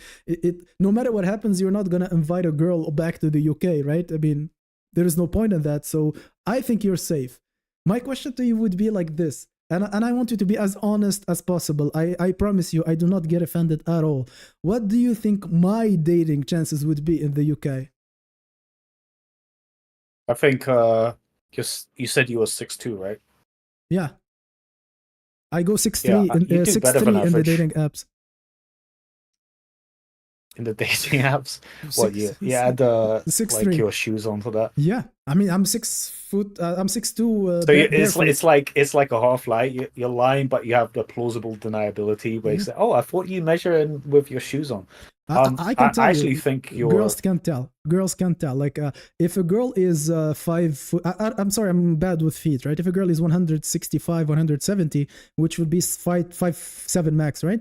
She wouldn't be able to tell if you're 6'2" or 6'3". Like, her standing next to when you. the height is that difference, that it's just like it's hard to pinpoint it, right? So, you know, I had this old friend, and he said the best way to measure your SMV is to try dating apps in your current location. I think you do better than average guidance. If you have meetings, then one day. I mean, I am this is not relatable to a lot of guys. They hate people who watch sports, but I am actually since childhood I've been fan of Arsenal. So one day, eventually, I will end up in London, and then I will tell you exactly how it went. Because everywhere I go, I will of course try what the dating market there is. I mean, while I'm there. By the way, Unnatural, I choose to live in different countries because it's fun, and also I kind of like Asian girls. I ain't gonna lie. And it just kind of makes sense for me, right? Like, they like me, I like them, and Perfect. you know, it's just right. Like it's mutual and genuine. I don't also feel like that, right? Yeah, the buyers and sellers are eager, right? So it's a good market. And as the saying goes, like, I think I saw it in the Rehab Room video where he said, a lion cannot take the plane to go to another place where gazelles run slower. Perfect. Yeah, viva la aviation. But I'm so happy that airplanes were invented when I'm alive. So Yeah. I'm so lucky. Yeah. I mean, you are so lucky that dating apps were invented when you're alive. So Oh shit, man. Oh shit. So you have something at least. But yeah, I would be. You see, if I had a following as big as yours, aesthetics, I would be trying dating in every country on the face of Earth for at least like a month each country. I would not stay still in one place, man. I would travel like, I don't know. I will literally spend 2 months in every, like, I don't know. That would be a dream life for me. I don't want to be stuck in one place, but so far I have to, right? Working towards it. But if one day it happens to me, I will try the UK, the US, South America, like Japan, like, because in terms of Asian girls, I like Asian girls, and the one I fantasize the most are the Japanese girls, and I would try all of them. By the way, I was saying before. You're such a gooner. I need, man, Japanese, such a gooner. Man, why not go for the Chinese girls? No, it's something I grew up with. You see, there was when I was watching, I think it was Bleach, the anime. I don't know if you watch or not. It doesn't matter. the opening, Yeah, I remember. the ending of one anime. It was called like a song by a girl named Yui. It's like Yui. And I googled the song to listen to the full version, and it was just a Japanese, like 16-year-old teen band just singing, like famous, right? She's very famous in Japan. And that was like an Asian crush on me. Like her name is Yui. I will just write it in the comments if. Yeah, so basically that grew with me. So I don't know. You can't blame me for that. I did not choose to have this preference. But yeah. Yeah, I mean, it's very feasible because, like, if you make money online, you can like, it's kind of like a life hack because you can go to countries where the cost of living is lower, and you can even like you're self-employed, so you can even put like your like flights and places on business expenses, like if you incorporate it into like a video in some way. So you can end up having a pretty low tax bill. On top of it. I as a Tunisian national and the way I'm living in Russia right now, like my current legal state, I do not deal with heavy taxes at all, like nothing compared to you guys. So that's not even an issue for me. Whether I am taxed, Right, nice. whether I'm taxed in Tunisia or whether I'm taxed in Russia, it is insignificant. Like insignificant compared to the numbers I see in Europe. So so far that's not a concern for me. I mean, it will. So far I'm not getting monetized at all, but I'm saying eventually, right? It's not gonna be an issue for me. So yes. One time my business lost money in a year, and the government paid me money. So I mean, yeah, that's our tax money, man. No, yeah, but whatever, that's cool. But yeah, it's actually pretty feasible just to like bring your laptop and work online, just get Airbnbs and that's literally what I do. Like I go back to my parents' place for Christmas and spend the holidays over there. But most of the time I'm in like different countries. I'm in Taiwan right now. I'm envying you, bro. Like I really I'm not like I'm looking up to you. I wish to replicate your experience because I do not lack the initiative at all. It's not a matter of I don't have any doubt in my heart. Like you see, I have a plan. I'm sticking to it. If the money starts flowing, I am abusing, maximizing all the advantage. Like you see, I think like life has like these two components, right? Which is basically to get assets that have value and then to abuse them, like your ability to do stuff, like your ability, like now you have these opportunities and your ability to take them, abuse them. I have no problem with the second one. All I need is the opportunity and I will be flying like right away. I don't have this, I'm not attached to anything. I'm not stuck in any place. If there is a better future for me somewhere else, I will move there like right away. So yeah, hopefully it works out for me. I don't know. I'm new to this. There is a question from Tahmid Khan. You have all weird names, guys. Question for guidance. Do you people in Moscow generally notice when someone's Slavic but not Russian, like Ukrainian or Serbian, or they just kind of blend in? They blend in. They will usually start speaking Russian to you until you not speak Russian back or you initiate the conversation. I mean, listen, guys, sometimes Russian initiate conversation with me in Russian, but I know Russian, so it works, but they would think that I am some sort of mixed Russian. So I don't think there is like this. I don't know. Listen, since you are from the West, this goes to aesthetics and to everyone in the comments. Everything you hear about Russia or whatever in your media is most likely at least exaggerated. Okay, at least exaggerated. I'm not gonna say because, yeah, because of a lot of reasons that we're not get into. But if you want to hear my advice, I will not say that you will have the best success in the world, but it is worth it, definitely worth it to try to come to Russia as a tourist, especially for someone like you who is just moving from place to place. Moving to Russia would be like travel, like as a tourist. And by the way, since the sanctions and the stuff started, it became, people don't know this, but it became way easier to come to Russia. It's very easy in terms of like logistics. You just like book stuff, you come and you enjoy probably the best. Listen, you would be able to enjoy the best holidays of your life regardless of girls. So like even if you don't have any girls, just because of how much stuff is cheaper, how the quality of service, the quality of like the architecture, the weather, the things, like if you come at the right time, right? It would be an amazing experience for anyone. Now, if you have dating chance and that you're actually white and you can pull Russian girls, even if you're gonna use like stuff like promising them stuff that you're not gonna deliver, right? You could have the best time of your life. And I have like, I'm not paid or like I'm not propagandizing anything. It's just facts. If you ever consider it and you want actual like genuine advice, you have my contacts. You can ask me and I can help you like any way you man, because I would one day, if I'm like traveling to like Thailand or one of these places, I might seek your advice too. So you see. If you When you're gonna return from Thailand, you're gonna change your opinion on that fucking gulag. That's for sure. I mean, you know. It's not like that. I'm like, you see, I said before, I can go to the UK tomorrow. My diploma is actually seeked in the UK, and I speak good English, right? So if I apply for that work visa in UK, I will. It's just a matter of time. It's I don't even have to. Like I've saw the list of like the jobs on demand, and as a psychiatrist I can come tomorrow in the UK if I wanted. I don't go because I love it here. So if Thailand, for me to, in order to like just decide to stay there, not come back to Russia, that would have to be like 10 times better than what I'm having here. Oh, it's gonna be your body will get so addicted to that different planet, by the way, called Thailand. I'm telling you, so your return back to contention, Russia. I mean, insane, really sad, by the way.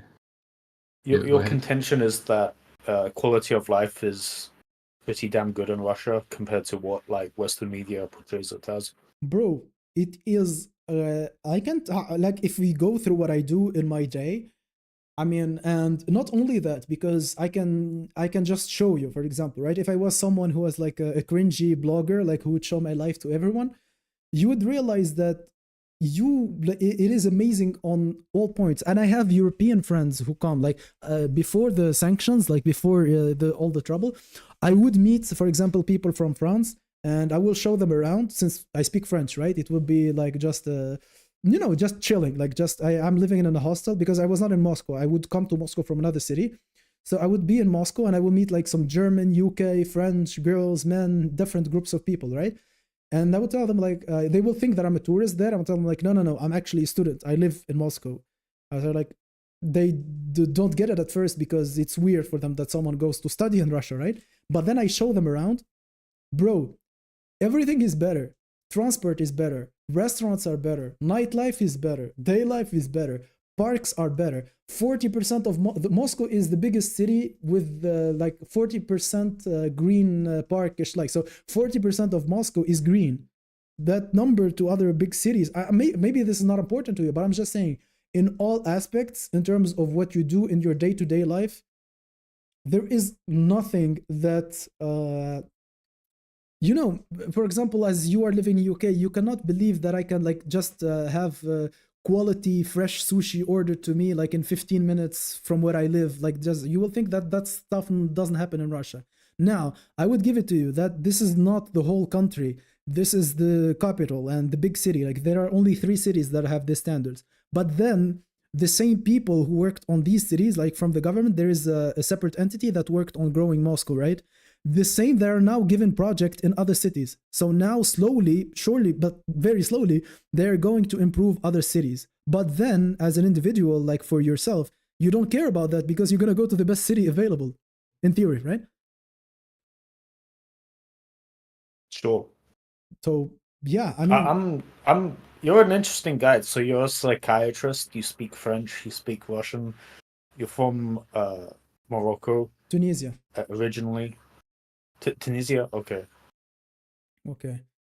Man, got an interesting life. Yeah, I'm not complaining. I never like. I mean, I am in this sphere, right? I'm in this part of community, but I'm never complained for my personal life. I think actually, what you call like these are my advantages. I think they allow me to, when I'm making videos, to be relatable to a wider range of audience, because I do not just go film videos just complain about how life is, but then since I have seen what people like.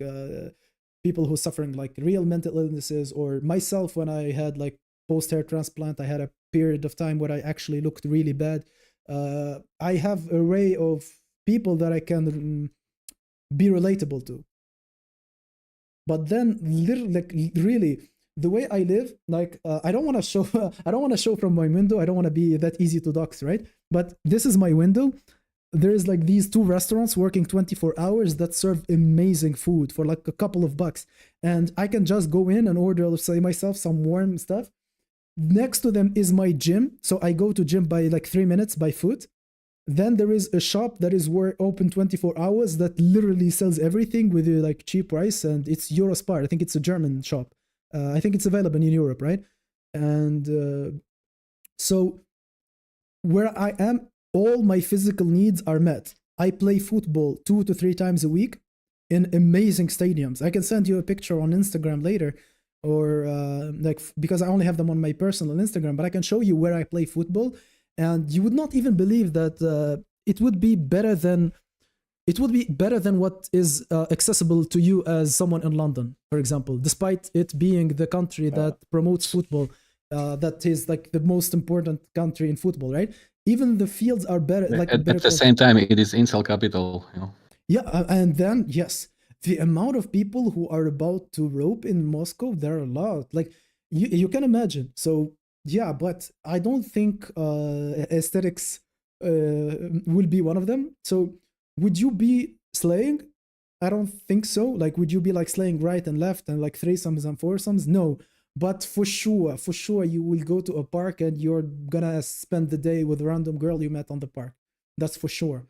We go to nightlife, you're gonna make out with like 4 or 5 girls easy. You're gonna get like 10 numbers and stuff.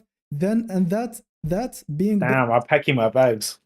But I mean, listen, do you know that no one is paying me for saying this? Like, I don't have an incentive. But then, listen, that what like, well, in like 3 years, we're gonna find out you're on the payroll of Putin, and then you'll go down like Tim Pool. Then I'm doing such a great job at it. This sounds almost sus, bro. Like, listen, I have told, like, you can listen to my advice to my fellow countrymen.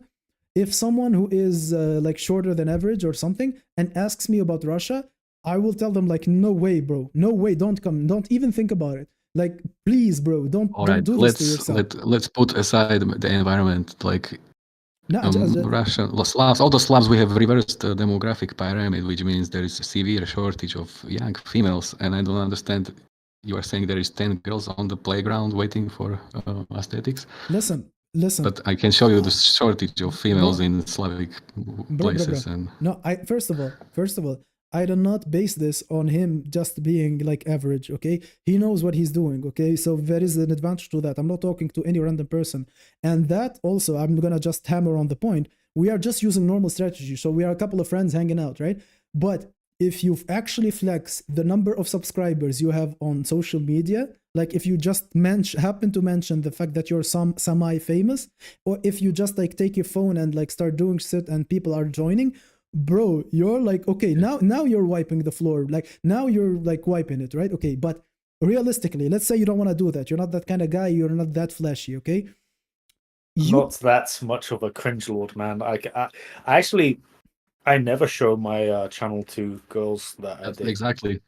I mean, listen, if attraction is non-negotiable, like you have to just termax his channel in order to get validation. That doesn't sound like.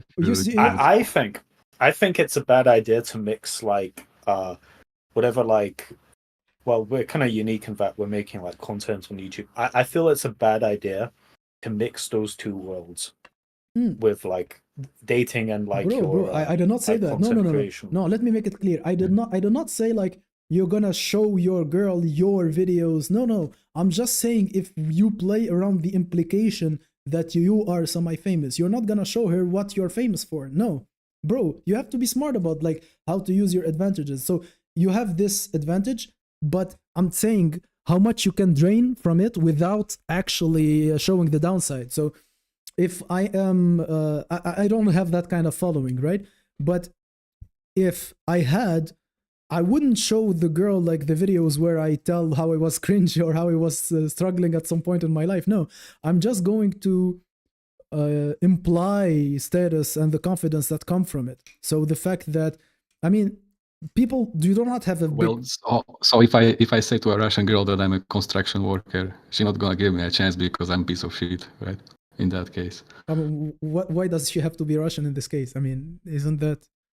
I'm trying to understand because I'm not sure if this is how it works in Moscow and in Bro, Russia. And I'm Slav myself. I know how Slavic women operate. Look, you must really focus on what I said, so you don't, guys, make me say something I didn't say. All I said is that based on your own merits, without having to flaunt anything super excessive, just by being foreigner, just by being quite quote unquote exotic, being from the UK. I know your height is above 6 feet, which is like a crucial like detail. If you come to Russia for the sake of tourism, you're gonna have a good time. If you're gonna go to places that are similar to Russia, because there are a lot of people who commented that it is similar to Slavic countries, then yes. Then I know that for someone who's from the UK or Europe, Russia is looked down upon, as in tourism in Russia sounds like a far-stretched idea that one should not do, which, as someone who, well, do not really give in me Western propaganda, I can tell you that the few guys from the UK I met, actually from the UK, no, only one girl from the UK, but I met a guy from Australia, I met a guy from France, I met a lot of American guys, I met a guy from Chile, from Spain, from Portugal, from Brazil. When they come, well, they just keep coming back. So they come here and then they text me every couple of years because of how much they liked it here. So these are like... you can claim that I can be on the payroll from the government, but these people. Okay, I believe you. I believe you. Russia, you sold it to me. The quality of life in Russia is good. I want to say, like, there's actually an example that I've experienced, which was the opposite, which was Philippines. I don't think I've been in any country where my SMV was higher than Philippines. With that being said, my quality of life in Philippines was so fucking bad. I hated it, and I'm not gonna come back. Even though my SMV was like really high there, man, I struggled to live there. I mean, traveling there for tourism, if you want to have a how to say this in English, spring. When you do it like a jump from one to one, like you want to go on a spring, go on the roll or something.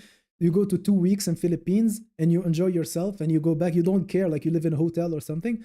That's something. But living there long term, I mean, yeah, now you have other considerations.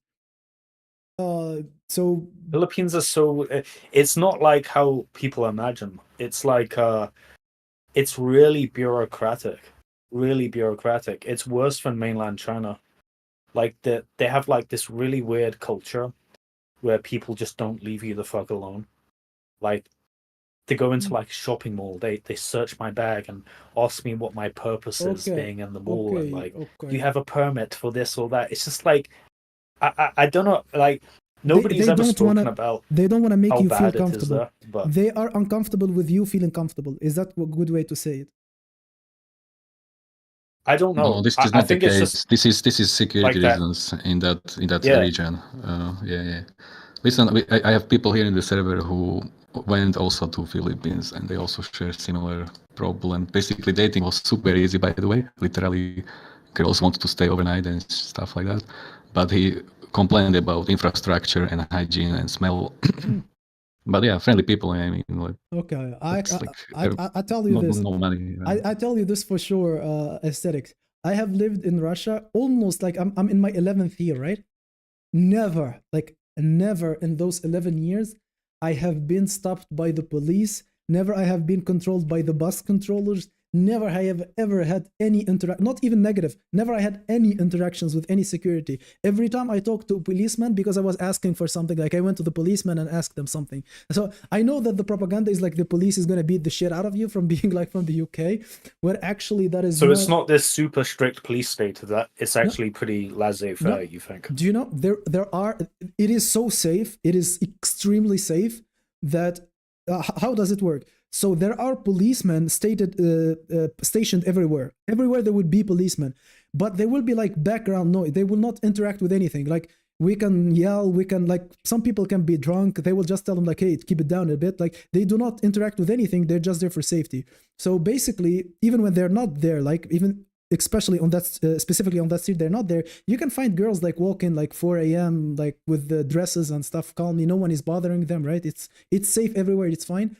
But then if something happened, like, and some scumbag decides to act like, without going into details, but I think in UK, in UK you have a lot of those, right?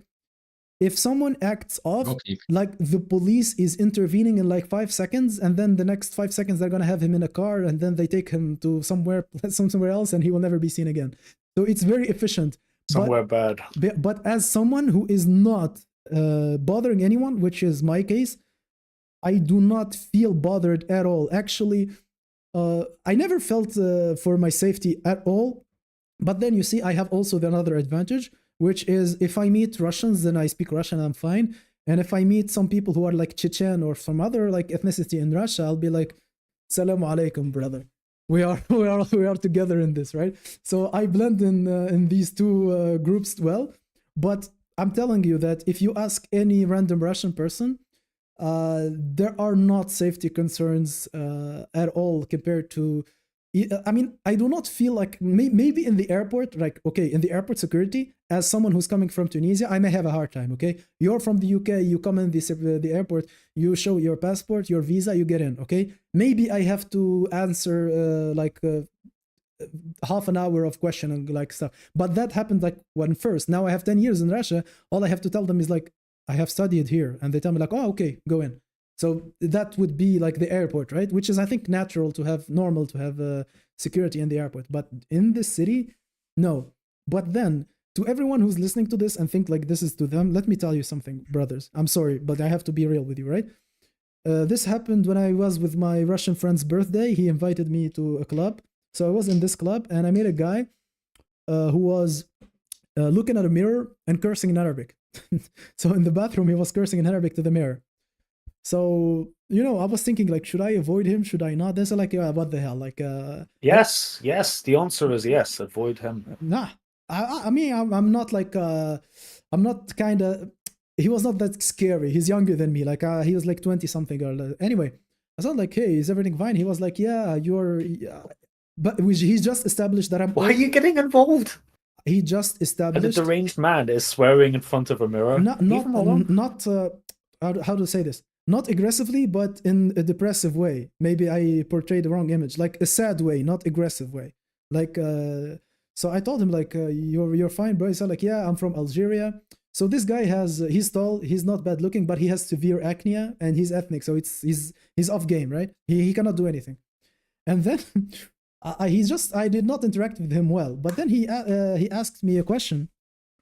By the way, yes, sorry. I remembered why I interacted with him, because I had a question. I wanted to ask him, how did he come to Russia? Because I was trying to get my cousin. So I needed to see the newcomers. So I needed something from him. Okay, now I remember. So he answered me, and actually I got my cousin registered in that same university. So he actually was useful. Okay. So this guy approached me later, and I was like with this group of girls and guys, right? I'm like dancing with these girls and with this friend guy. And he calls me and he's like, yeah, please, I want to ask you something. So I'm like, okay, go ahead. Where are the girls who fuck? And I'm like, what? What are the girls who engage in sexual intercourse? I'm like, you mean like paid? He said like paid, non-paid, pros, amateurs, it doesn't matter. Where are they? And I'm like, okay, now I realize this guy have been promised lies by his fellow countrymen. So this phenomenon happens a lot, where there are a lot of men who actually struggle in Russia, or maybe they have like a lucky story, one or two. I've heard that's the case with like Arabic guys, like they watch like Corn from the West, and like they get the impression that that's kind of like the baseline for like white girls and like yeah, you don't know the meme, the Bobs and the Ghana. Come on. Yeah. Like Indians, man. Bro, they literally come to me. They literally come to me telling me that they promised them that girls will be on the streets. I mean, bro, you're gonna be on the streets, not the girls on the streets. You have to be at your best. You see, in order for me to get with Russian girls, I have to be better than the average Russian guy by a lot. But these guys, they don't get it. And sadly, so I made a video like trying to dissuade, but then, I mean, they're not going to watch my video, let's face it. But I had a video actually that's talking about like, listen, they are not going to be on the streets. They're not going to be waiting for you. All I'm saying, if I am giving this promotional speech to aesthetics waiting, it's because it can work for him and he has experience living abroad, he's exploring options. And also, I'm not like telling him to like abandon his life and move here. I'm just saying like for like a tourist, like 2 weeks, like 1 week in Moscow, 1 week in St. Petersburg, you can check if I happen to be wrong, which is unlikely. You can say like, okay, he was wrong, but now at least you know, right? You're gonna die less stupid. That's like the worst case scenario, but hopefully I'm not targeting that. Yeah, I've been curious to visit Russia. I must say. I actually brought up the idea with my parents, and they were like, "No, no, you're gonna die." Bro, kind of the stuff that you were talking about. Bro, when the event started and the sanction happened, my cousin was applying to Germany. So he's like 6'1". He's whiter than me. Like by like his skin is like as white as yours, for example, right? But he wanted to apply to Germany, so he paid the money, he paid everything, he started learning the language, and then I was talking to him, and I'm like, "But why are you going to Germany?" He was like, he did not have a real answer, by the way. Like, people do not see Russia as an option at all in the mind of. But by the way, the Western propaganda is as effective in our countries. For example, even as someone who come from Tunisia, despite that we see the lies said about our own countries, we would believe that when they talk about Russia, they're saying the truth, right? So I'm telling him, listen, to my cousin, have you like considered coming to Russia? Like, why not? Like, okay, listen, let's do this. Okay, you're still young. I'm gonna register you for a language course, and this is why I talked to the Genuine guy, by the way.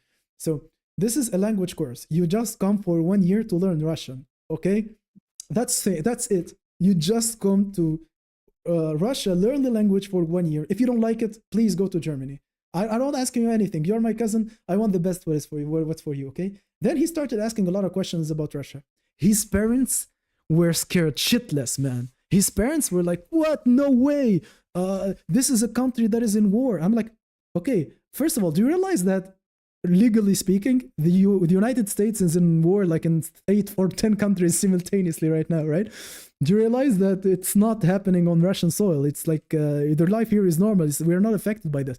But I didn't have to convince them much because, well, I actually convinced them, but I'm quite good at that. So I convinced them successfully, and they sent him here. Bro, from the way I met him in the airport, we went to the metro, okay? First of all, he's thinking like, okay, even in Tunisia, the airport is beautiful, right? Airports are like classy in all countries. There is this Stacy, like such like beautiful girl, right? She was charging her phone in the metro. Like there are plugs where you can charge your phone inside the metro. So she put her charger in, and it was not charging because it must turn red. So she did not plug it correctly. And my cousin just took because like he's very spontaneous. He did not grow up in the West. He's like, he gets close to people. So he moved her plug and plugged it correctly. And she saw and she realized what happened, and she told him like thank you in Russian, in which he told her like I don't speak Russian, and that developed into like a conversation. So basically he talked to Stacy a few minutes after landing. He was like, "Bro, this is the best decision of my life, thank you." But then, jokes aside, that kept repeating. And bro, listen to me. I swear to God, like he's in the next room. I can call him. He was talking to his friends, and they were telling him like, "Man, be careful, don't get stabbed in Russia." And I'm like, "What?"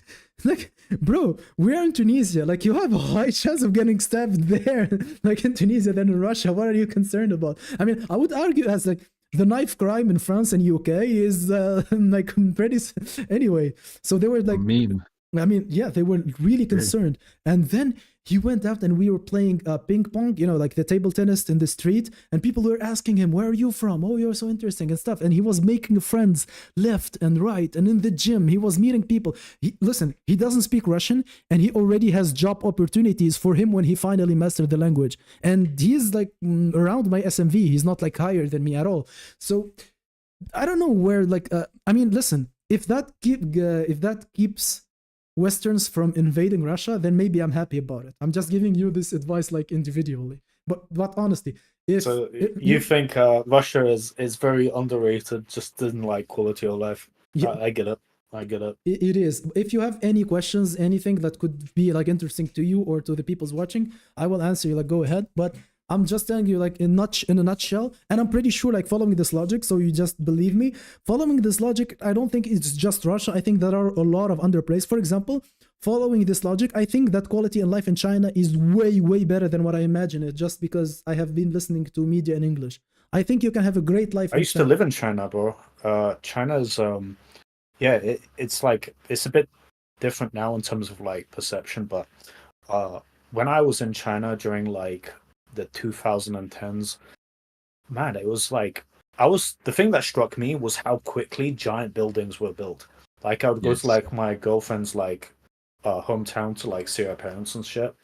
And then like there'd be like this big construction site. And then I come like a few months later and this like football stadium sized building is like constructed. I'm like, what?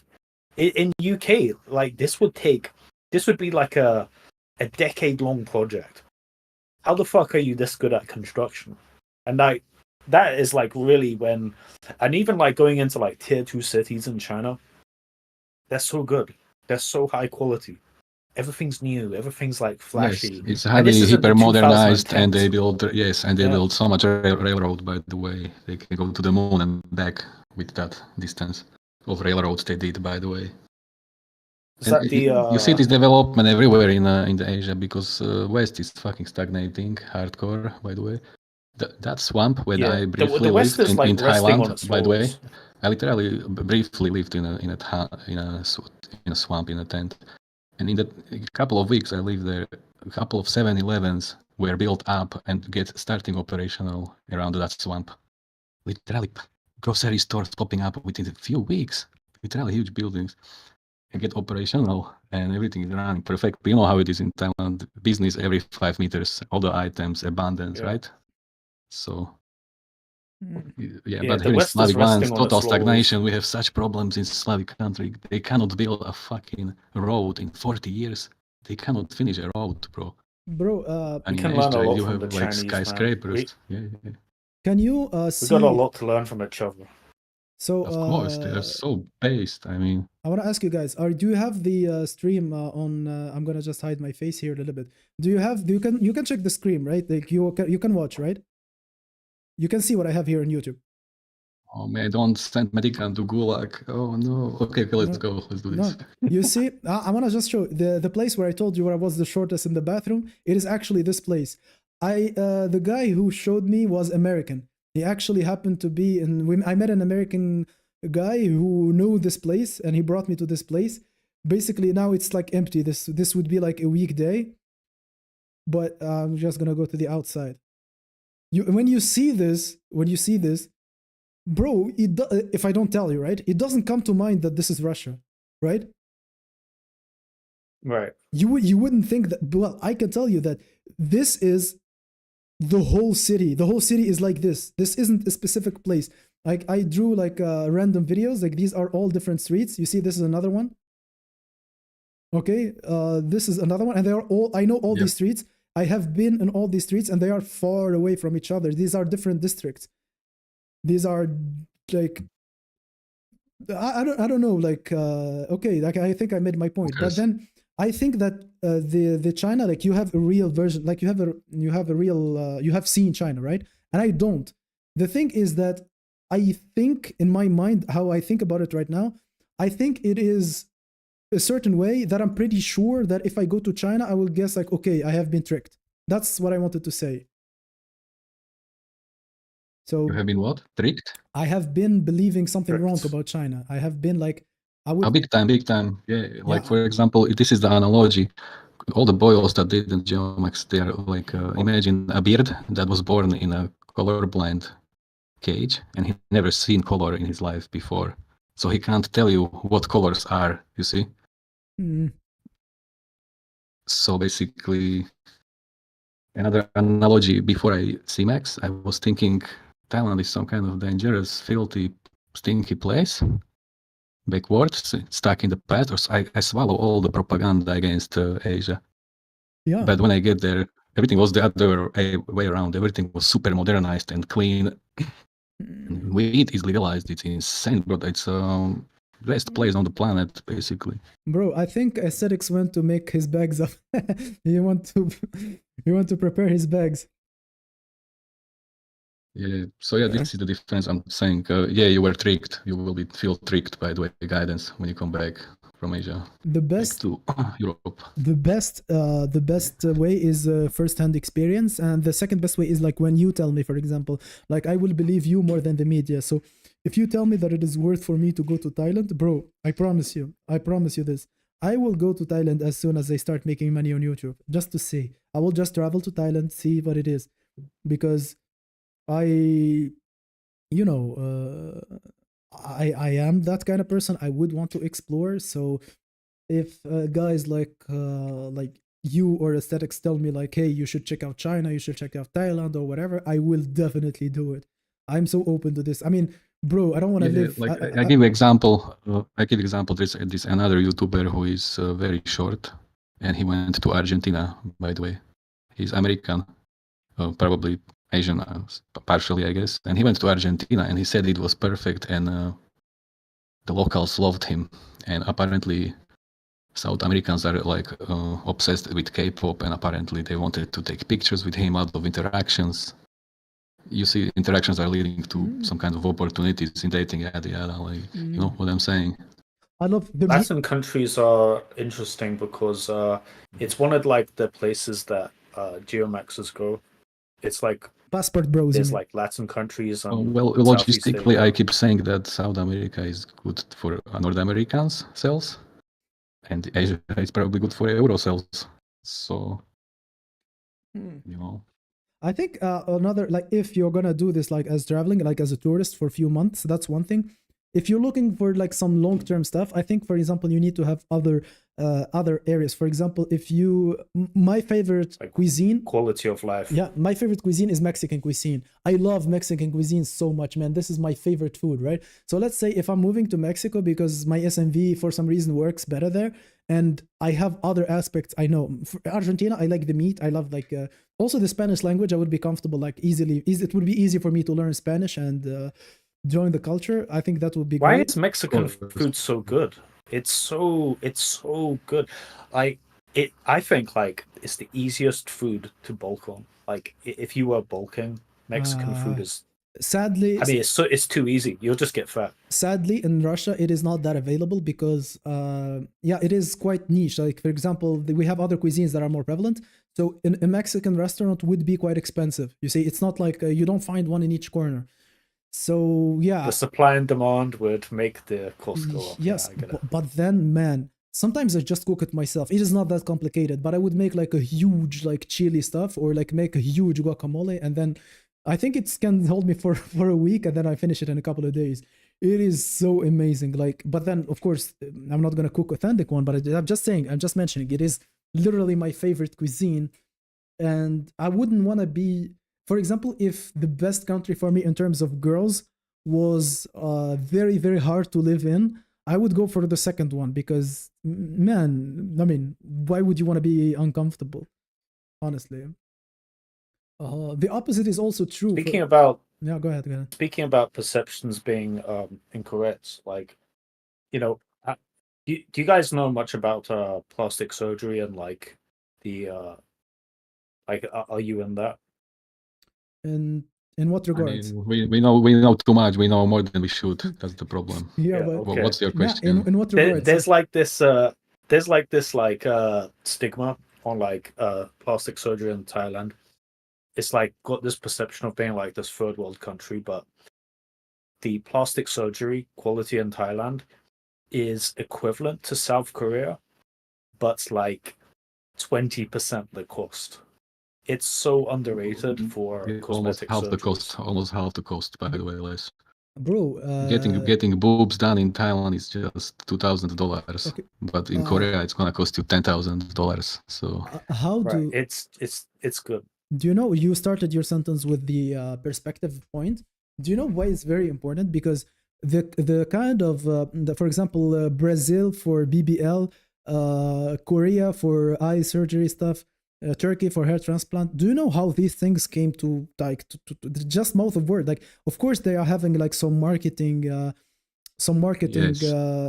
campaigns, right? They spend a lot of money It's on aesthetic marketing. tourism, basically. Yeah, but then, Aesthetic but tourism. then I am pretty sure that the best hair transplant probably is not in Turkey. The best stuff. So how do we know these things is by actually talking to them. Like, we're not gonna find like the mainstream media, like the CBS or whatever. They're not gonna show us where to go surgery max in some, like, no, they're not gonna do that. So how a place becomes basically popular is having its success, and then there are other people who want to replicate that. A lot of people who want to go to that place, so that place will have competition raised in that place. So the technician who worked with that other doctor, he goes to open his own stuff, and then like the other doctor learns from the other doctor, and then they say, okay, we can attract a lot of people and make a lot of plastic surgery, for example, from this market. And now they develop. So there are a lot of things that each of one can us know. Like, wait a second. There is a lot of information you can individually get to that is not necessarily mainstream, and that should not stop you because it's not mainstream. So not because the mainstream solution is not always the best. For example, for my certain case, right? I have like some fat, I'm dieting down to lose it, okay? Let's say I wanted to go some liposuction. Where do you think I'm gonna do it? Well, I'm gonna tell you, Tunisia have amazing clinics for liposuction, and they are dirt cheap. It would be like especially with my medical background, I can get some colleagues to do it, but I will not say the price is going to be for me, right? Let's say generally the price, you can get a good liposuction for $1,000 for Russia. It would be $5,000. In UK, I'm pretty sure it's more. Why? Because a certain, and speaking about like the quality of the doctors, Tunisia has a quality of doctors similar to the ones trained in France. And the proof is that people from Tunisia can basically apply to equivalent their diploma in France, and they get accepted and they start practicing in France. So it is the proof that it is as good. And since it is a government, how to say this? University is free in Tunisia, by the way. No one pays for education. Education is free from like preschool to the university. So if people finish medical school in Tunisia and they become surgeon and become plastic surgeon, it is a good place to do it. But then it is not a good place for people like you, because you will have a lot of barriers, like the language barrier, the accessibility. You are maybe afraid, like you don't trust it. But life is about exploring the hidden gems. You cannot. Okay, my hair transplant. I did it in Turkey, given. Okay, I did it in Turkey. But do you think I just called the first number I found? No, I had a friend who went in, and that friend went in after a friend went in. So basically, we don't know. We lost track of who went first, right? But then the last friend, he went there. I waited for his result to come back. Then I went. Wait. So you got a hair transplant?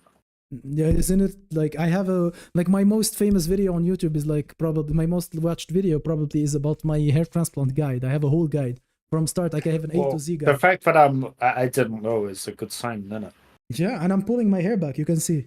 So the only when it looks good. It looks good. And I did it only after I saw the results on my friend. I mean, I'm not crazy to jump. And do you want to know the price? Because most people are going to be interested in that now that you brought it up. Yeah, go on.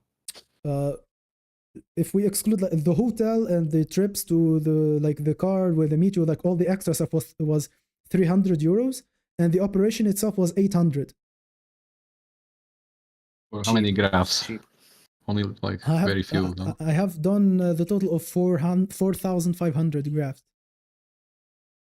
That's a good price, I think. That is not a good for this quality. It is an amazing. It's a steal. People pay 10K to have these kind of results. Yeah, you're lucky to went through this and have it done, bro. Because me personally, I can't stand like the idea of some scalpel going 1,000 times in my head. Like I rather pass, basically. I mean, those are your individual stops. I'm not gonna argue with you on that. I'm just saying, like, I don't know. I have like much more stuff about hair issue, basically. I'm just discussing. I don't know if you want to hear about it. No. I mean, listen. Why you wouldn't want to do it? Like, I would never. Like, this is the suggestions. This is advice. This is guidance. I'm not gonna stop you and like shame you for not doing it. I'm just addressing the concerns. Yeah, but here's the idea for you. If chasing hair it will give you competitive edge in dating, then what kind of dating market is that? Well, you see, it's a dating market that I actually ascended in, and I'm thriving, and I'm doing better than what I did when I was balding. So yeah, that is the truth. So yeah. So what age did you start noticing hair loss? I think there was a period when I was coping, right?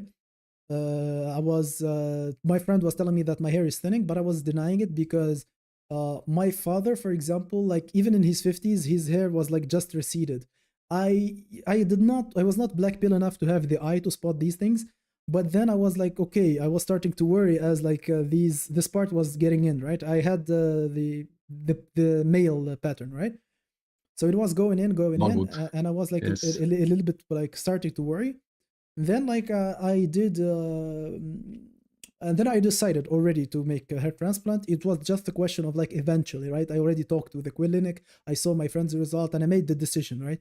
But then there is making the decision in your mind, and then is operatively making the logistics possible, right? Starting to actually call, right? So I made the decision in my mind, but then I paid for a face rating from Wheat Waffles, in which he mentioned the hair, like sorry. And then when I talked to him next time, he said like, "Bro, everything is like this." But then I cannot see past your hairline. I said like, "Okay." Now I understood that in terms of face, and I think you mentioned this in your video, aesthetics. You said that for a man, it's very easy to have something that ruins your face completely, right? You like one flaw and it ruins your face. So basically, there's a lot of failure points. Yeah, so basically, I lost my facial thirds. You see, the harmony, of course. Yeah. So then I said like, okay, I'm calling the clinic. I called my mom then because she had the money. I told like, listen, I need this amount of money for my hair transplant. Like I'm already agreeing to the prom, and then I said it, and then I went like maybe 3 weeks or 4 weeks after calling them. So because I was sure, and yeah, and now like look, you can see like my three, like 1, 2, 3, they're quite similar. I mean, and it worked. I mean, it generally worked. Yeah, you are lucky actually. If I need to recommend somebody to decide on hair transplant, I would probably show them your stuff on YouTube. You send them my video, the ultimate guide to the ultimate guide to hair transplant. It has literally everything you need to know about hair transplant. It is like 30-minute video from A to Z, like to convince you the steps, where to do it, how to do it, what to expect, the healing, the everything is covered in that video. I put so much work in it. Yeah.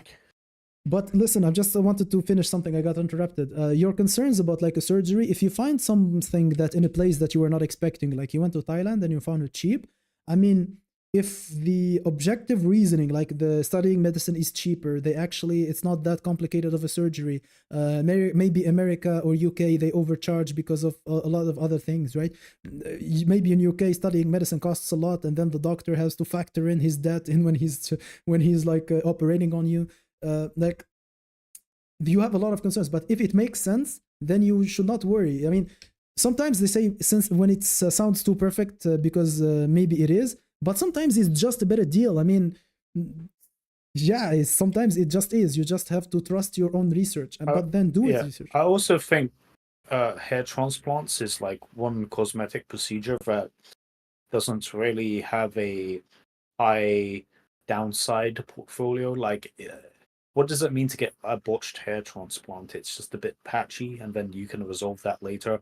It's a pretty effective way to increase your looks.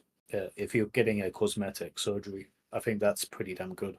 Yeah, but I think like in your mindset, you should never ever think like that any surgical intervention is safe, because when you say botched, first of all, fixing is more expensive than actually doing a hair transplant. Like the specialists who can fix, they take way more money than those who can do. That's one aspect. Second of all, it takes years, no, a year, 1 year, specific singular year, for the hair to grow back fully. So you're using a lot of time. And man, you're in your 20s. You don't want to waste your 20s. Like, I can show you later personally how I looked like after the hair transplant. Man, I was a sub 5. That was my sub 5 years. I got a sub 5 treatment. I understood what it means to. Do you guys know who Redbeard Rants is? Who's that? Which one? Say again. Do you guys know who Redbeard Rants is? I did a debate with him. The dating Red coach. beard. Who? Redbeard Rants. He's like a dating coach guy I debated, and he had like a hair transplant, and it looks a bit patchy, and like I was like stalking his TikTok, and I noticed like a lot of girls were like roasting him for getting a hair transplant. I would say I don't know how that works. Like, does it look a bit patchy for like a year, and then like after that it's good, or like did he get botched? I mean, if I see it, I can tell, but then I have to see it to tell. So I'm scared to look at that. Do you see what's the result of such experiments? You have me scared to look at that stuff. Wouldn't it be better if he had Norwood? I mean, no, listen, bro. Yeah, that's what I'm saying. There is no scenario where it's better to have Norwood. Like having Norwood past Norwood 2, if you're not no like scenario. if you do not have the Like face Jason of Statham, you know. yeah, well, okay, Henry Cavill is also receding. So what's the point? Like, no, we're not gonna do this. So basically, if someone like for 99% of men, if you have Norwood 2, it's you transplant or you shave it off. Like even if you don't pull it as a head, like this is bad. Like this scene from the female perspective is very bad. Horrible. I know. I mean, to give example, females see like a rotting corpse almost when they see Norwood. It's a fact. I know. It's just imagine some men have a dignity to just I don't know hat max and don't care about what a female want. Hat max. Man, that's a short-term strategy to resolve that. It is. Hat max. I mean, listen. Just have a top I am not a woman. I'm not a woman, but when I look at a man with a hat, I feel that something is off. Why? Because I instinctively know that he's balding. So yeah, I mean, unless like you wear a hat and your hair is like this under, like you have the pretty boy under the hat. Other than that, I mean, even like the best winter hats, like well, since it gets cold in Russia, right? You wear like a winter hat. Like the best one are still like where you keep showing your hair in the front, like you wear it like on the back of your head, and it still shows a little bit of hair. So even when wearing a hat, well, people... yeah, there's the halo effect from the face, because like if you saw Austin Wayne wear a beanie, you're never going to assume he's bald underneath. Yeah, but if you're like a sub-5 guy wearing like a beanie, you think, maybe he's balding. Also, since there are ethnicities that are more inclined to bald, if you see, for example, I don't know the ethnicities that, but mostly some sort of white people, right, or Asians, or I don't know. If you see some Asian wearing a hat, you don't assume that he's balding. But if you see a guy from my ethnicity, bro, even if you see his hair, you think he's balding. So, I mean, because statistically, those people bald more often than others. Also, if you compare white people, I think Slavic people, they bald way more often than other whites. Yeah. So, well, what causes balding? I've heard it's like a high amount of DHT. But you can you can go to the source and just say genetics. I mean, why do you have to look further? The reason it's why just I'm a coincidence because... that it's just a coincidence that the shape became like that. You see. I mean, yeah, it was carried on by genetic predisposition, but it came out to be shaped like that. Yeah. That's why you have island in the front, you know, on the head. I remember that Aesthetic said in his video that he does not suffer from balding at all, which is good. It's pretty good that there are some aspects that you don't have to be concerned with, that allows you to focus on what you want to focus on, right?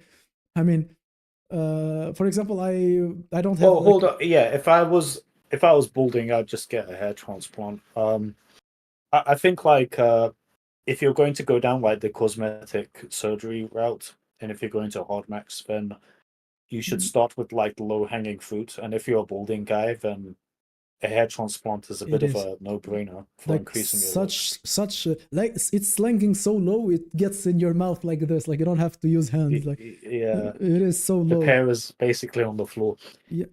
Another thing is like eye area. Like I think like eye area can very easily be fixed, and it's not very That's like very important, by the way. Having eye bags, it's telling everybody you have poor health. By the way, this is important. Like I mean, listen, you know that in terms of like women, the way they would say it, for example, if you fix your eyes, they will tell you that you look more lively, like you look more vivid, like something.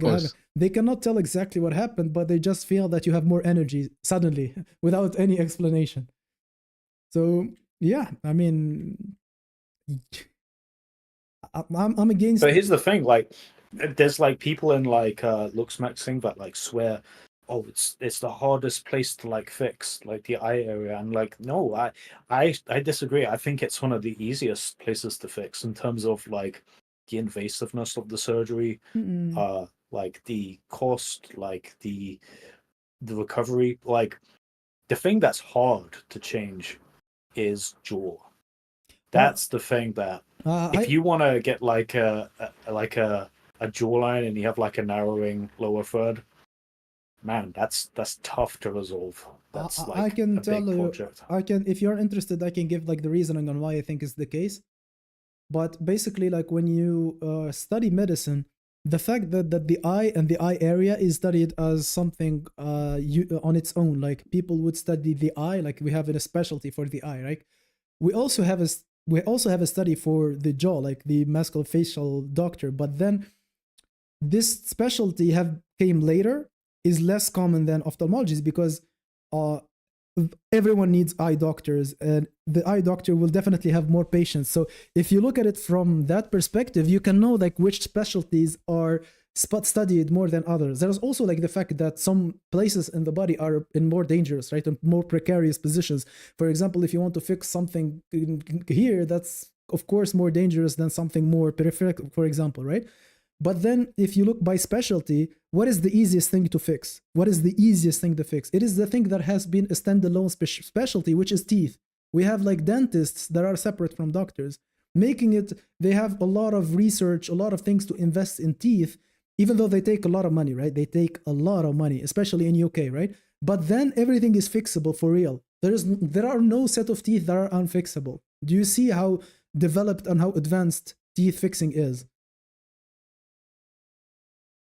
Yeah, that makes sense. Like, there's more people in the industry itself, so it's going to be more accessible, more cheap.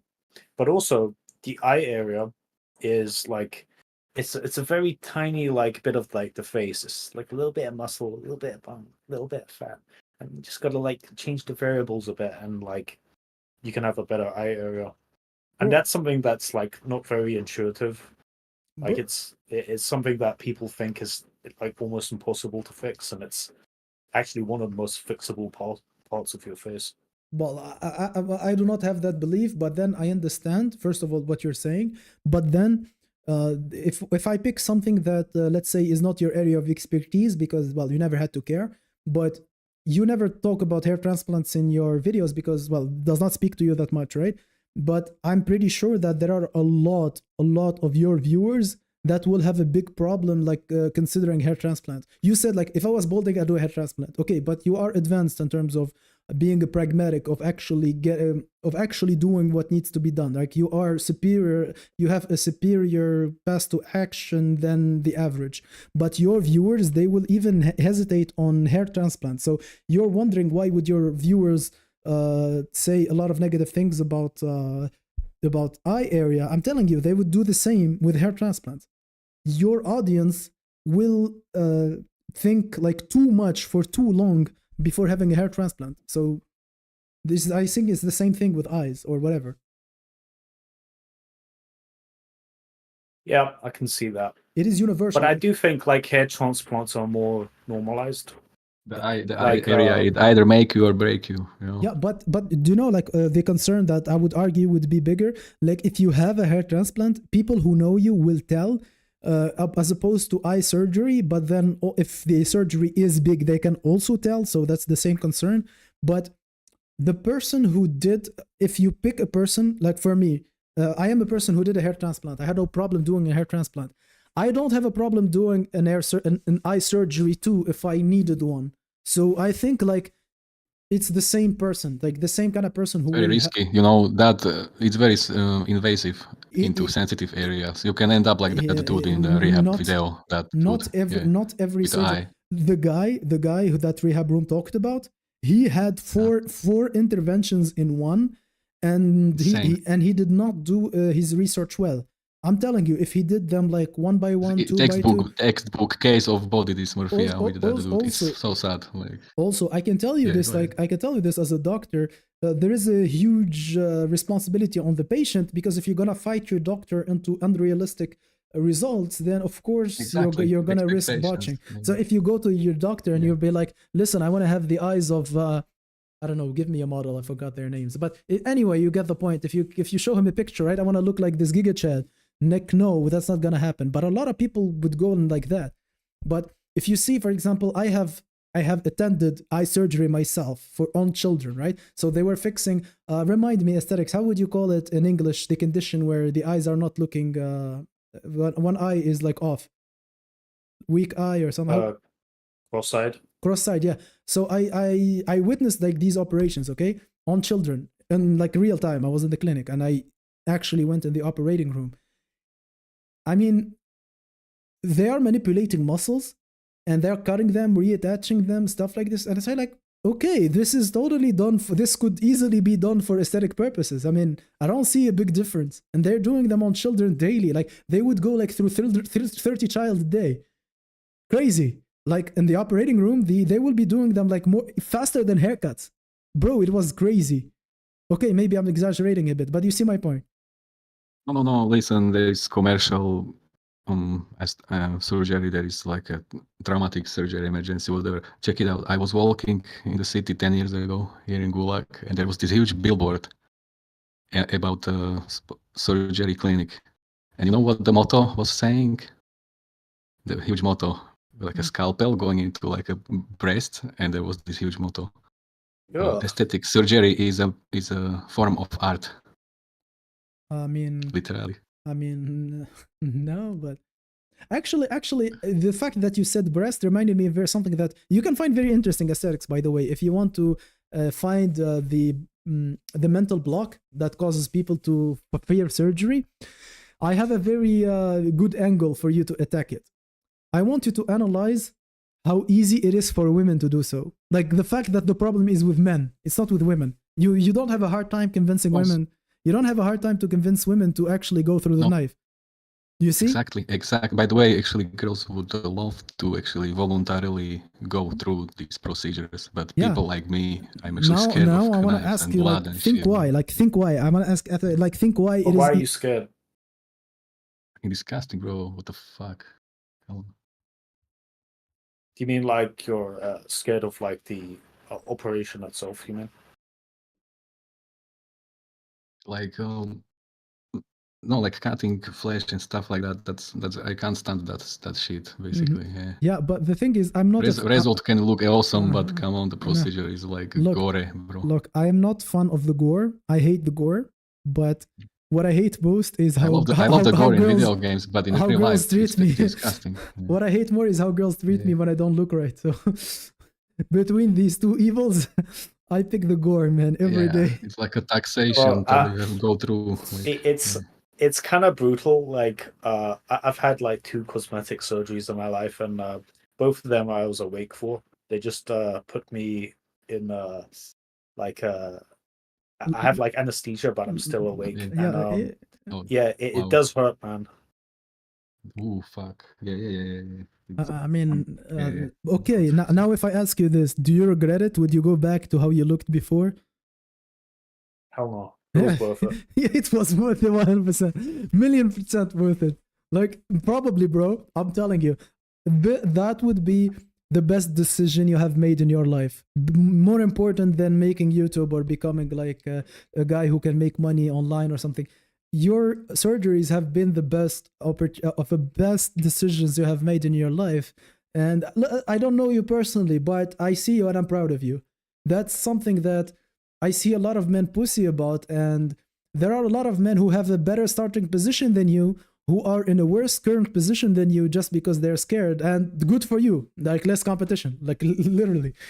So, I mean, we give advice to the ones that want to take it, but if someone have decided to, not live up to their potential, good for you, less competition. Yeah, I mean, thank you for that, but I do understand why you wouldn't want to do it, and like you would have like some hang-ups. It it's like the surgery itself is hard and like Medican, not me. And so on. And you're talking about Medican because it's just the Medican. Oh, by the way, actually, I had 2 moles removed on the back. I don't think that already improved, hated that, and I already hated the whole procedure and like.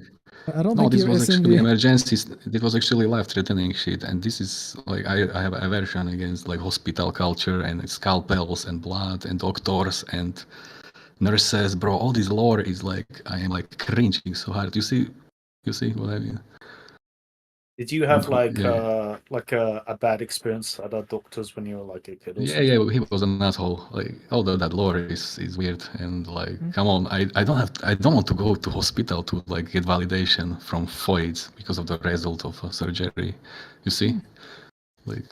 Listen, I do it while being ugly, bro. I am black pilled through and through, but I will never embrace being above female validation. I crave validation. I think it's very important for a man to live. So saying like, oh, no girl is worth me going under, no, not that. That doesn't fly with me. Like your life, after you improve your look successfully, if you are one of the people who can actually have like a couple of intervention that will, I mean, listen, if you have to delete and repeat, like if you have to restructure your whole face, like, probably what if I told you that looks like waste time and gaslighted you into having all these surgeries, you know, a cynic would be saying. Okay, if you... how is possible? I go to Asia and I became a child instantly. And I don't need any surgery in Asia. I mean, okay. But in Europe, not enough. Why is the assumption that chicks in Asia aren't going to also respond positively to that's what I was gonna say via surgery? That's what I was gonna say. The distribution. Yeah, go ahead. No. That's exactly what I was gonna say. Like, it's also more girls more and better girls that you could get in Asia with combining both. Yeah, combining both. Why not? Well, that's overkill. That's actually, come on. There is no overkill. No overkill. Like, there is no, like, what listen. do you mean overkill, man? Listen, like, you got one life, man. You may as well enjoy it. And actually, hold on, buddy boys. Remember, 1 hour I said, I walk too much, I shine too much in Bangkok. I actually dress down. Embrace that shit. Bro, you give me mixed genetics, I'm getting a hair transplant. Bro, there is no overkill. Literally. What? Looking too good? How is that even possible? Like, literally. No, for real. I can give you examples because this is hard to imagine. This is that example of, it was not in my interest to mug certain Thai men when I was there. So I had to ironically have imposter syndrome. The what syndrome? Imposter syndrome. It's when like you're afraid of reaching a certain level of success, and then you like get smoked. Oh, strategically, yeah. No, I have to do this. Really, it's in my interest not to mog too much. By the way, apostle syndrome. What's the reasoning? He's saying I can read from the comments. I can explain after the live stream. Yeah. No, I can read from the comments. Paint13 said attracting too much attention is terrible to do in third world countries. Medical is perfect. Right. Point 13. I'm so glad he said that. Yeah. So basically, he's talking about safety. He's talking about safety, like stirring jealousy in local men, for example. That's what he's referring to. I'm guessing. I don't think I'm guessing right. I think that's it is the case. So he's afraid of stirring more attention to. Oh no. But yes. But let me tell you something, and I'm pretty sure of this. Like I am positive. When you look so good, you will have local men simping for you. You will not have them attacking you. You will have them simping for you. So yes, and that is also not in my interest, by the way. So you see. I mean, the men that are simping for you will protect you from the ones who are not. Look, there is a balance in social status between friendships in Thailand. If you are a foreigner, it's highly complex topic, and not sure if this is suitable for a live stream, So let's say I ascend higher. Okay, so I get lean. I'm like now fat as fuck, right? Let's say I get. My question for you is, guidance. What style of tourist are you? Do you want to be around other tourists in Thailand, or do you want to try to be with locals? I'm the kind of. Tell me. I need to know this difference. I'm the kind of people that hate touristy place. I always go off season. I want to go where the locals go. I hate being surrounded by tourists. So I did the second type also. I started in outskirts with exclusively locals, by the way. I can't stand being around tourists in Thailand. I have anxiety, literally. Okay, this is so if you're around a British tourist, we better run. They have such a bad reputation. They have such a bad reputation, yes. and I don't know why. I just know that it's bad. I don't know what they do. Because when a British man goes abroad, he turns into an orc. I don't know why, but they're fucking terrible. Like the worst nightmare, like when I go to like an Airbnb, is to have a neighbor also from Britain. Yeah, it's all about it's just horror stories when it comes to tourists they in are Thailand. They just lose all sense of like self-restraint and decency and just turn into like feral animals. Ogres. Yes, bunch of animals. Okay, so basically, and I'm British. Basically, they have there is an. I mean, well, first of all, maybe you're not like the average British guy. I mean, even your accent is not that strong. I don't know how come. Like your accent is not strong at all. Like from what I usually expect. Well, that's because. I mean, I spoke a lot with people from other countries, and I just didn't get a strong London accent. You're saying maybe they have this inhibition. Hold on. Let's revert back to that question. So I asked you what kind of tourist are you when you said you are the outskirt guy, the adventurer with locals, right? Yeah. I said that. Good. And that means you're gonna be like a superstar in that places on the outskirt. You know, they're gonna treat you like Michael Jackson. And I will be happy. I mean, do you think I will complain? Yeah, you're gonna enjoy it so much. Like that's my answer, basically. So you're gonna have the what Chad experienced in high school, right? The thing that all these black pillars cry about in this community, like the missed years from teenager, the missed teenage years. Yeah. My motto is basically. Thailand is a place where you can recreate your missing teenage love. This question goes to you. This question goes to you and to point 13 because you said you can overkill, which I don't agree at all. Like I don't agree on this at all. So if I looks max even more, basically I do like a couple of surgeries. I lean max because I lose like 10% more body fat. Then I don't know, dye my hair, maybe, I don't know, do everything, and I get to a higher level of looks. Do you think there will be a point I can reach where it will be actually dangerous for me to go to Thailand? Do you think that's the case? Not dangerous, but you will become a circus freak. You are suddenly not the Michael Jackson, John Lennon superstar. You are a circus freak. You mean a circus freak? Like there's too many girls giggling at you? Oh no! What a curse! No, too many girls. Too many girls want to suck your cock. There are levels of unwanted attention. Hold on. There are levels of unwanted attention that you don't want. Can you imagine that? Nah, every good listen. Okay, so Austin Wayne often goes to Bangkok. Fuck, man, you stole it from exactly what I wanted to say. He's struggling. Exactly. I was gonna say Austin Wayne. You just stole it from him. I was gonna say like how he walks on those streets, man. I don't see him being bothered. People are looking up to him, respecting him, afraid of him. Trust me, you don't want that because you will have paparazzis following you and taking pictures of you doing drugs. Oh, he's a Z-list YouTuber. That's not gonna happen. You'll have people following you and stalking you with obsessions and stuff like that. I mean, yeah, hot Asian girls. And once again, oh no, what a curse. I only have for real, like being famous is actually a curse. Why do you think Kurt Cobain killed himself? Why do you think that happened? I can tell you because of mental health issues, drug abuse, a lot of other issues. Not because he's handsome and he gets so many girls. On top of that, he was a chadlet and he was famous and he couldn't stand that. Yeah, no, I can show you thousands of other chads and chadlites who are famous and are enjoying the hell out of it. So yeah, point denied. I'm sorry. Okay, I have a question for you. Have you seen what is happening with Justin Bieber these days? he have like these mental breakdowns on TikTok. Okay, so you and he's complaining that he can't live a normal life because everybody sees him as just again. He's a child star. Every child star has been horribly abused. By the way, and I'm saying this even as a medical professional, having children famous since childhood is child abuse. For real. But other than that, why are you being like the blue pillars and the red pillars that are bringing these extremes? So you're saying if I look smacks to my max and I go to to a third world country, I'm gonna be Justin Bieber style level? Are you crazy? No. Oh no, hell no. That's not yeah, I will not. No. In this lifetime, I don't think I have the high chances of reaching Justin Bieber status level. So yeah, I think I can give you an example. Basically, people will see you as a how to explain this? Medic and coping is coping. Well, all right, it's just funny. No. It's just funny. You will be seen as a trophy, not as a real character. You see? Can you believe that? I think this thing comes when you don't have the chat perspective.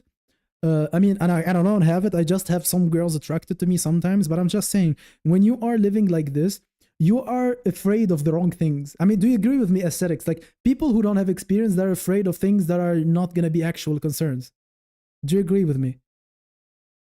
Yeah, like you're worrying about being too good looking to the point where paparazzi are taking photos of you. Most men that look smacks go from like 4 to a 6. Yeah. And they just have a bit better quality of life. That is possible, that is doable, but why is guidance? Why do you ask me about like maxing to the max? That is insane.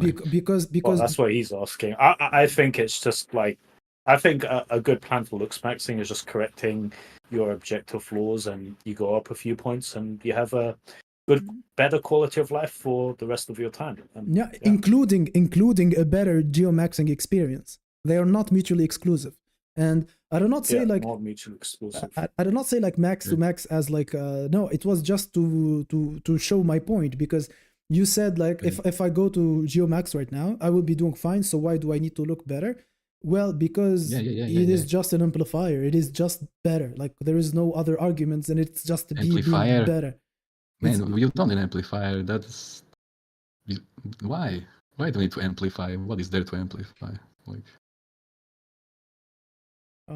What kind of black pillar are you?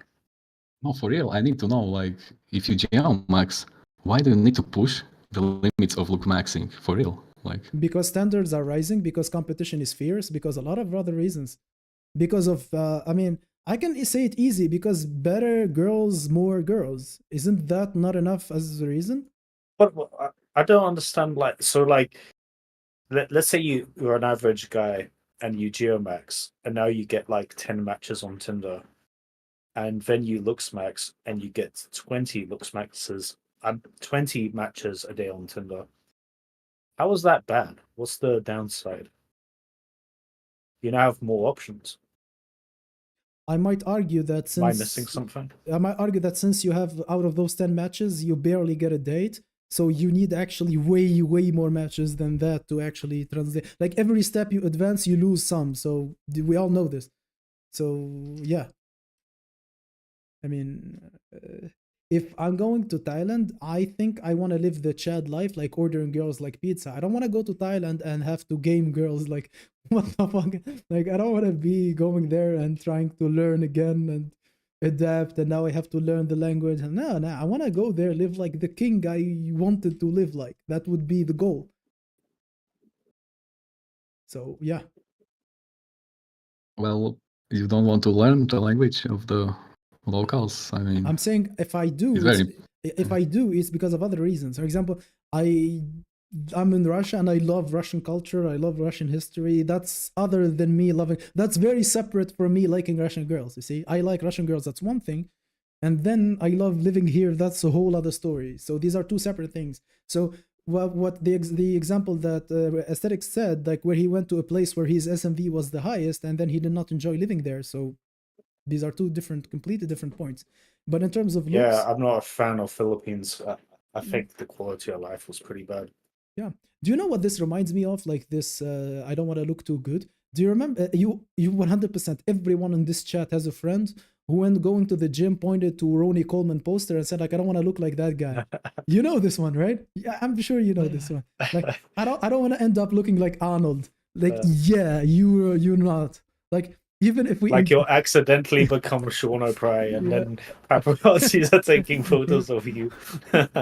Like, in this lifetime, despite like I'm considering myself very lucky and I'm not complaining at all, but in this lifetime, I'm not gonna have people following me up with cameras, no matter what I do.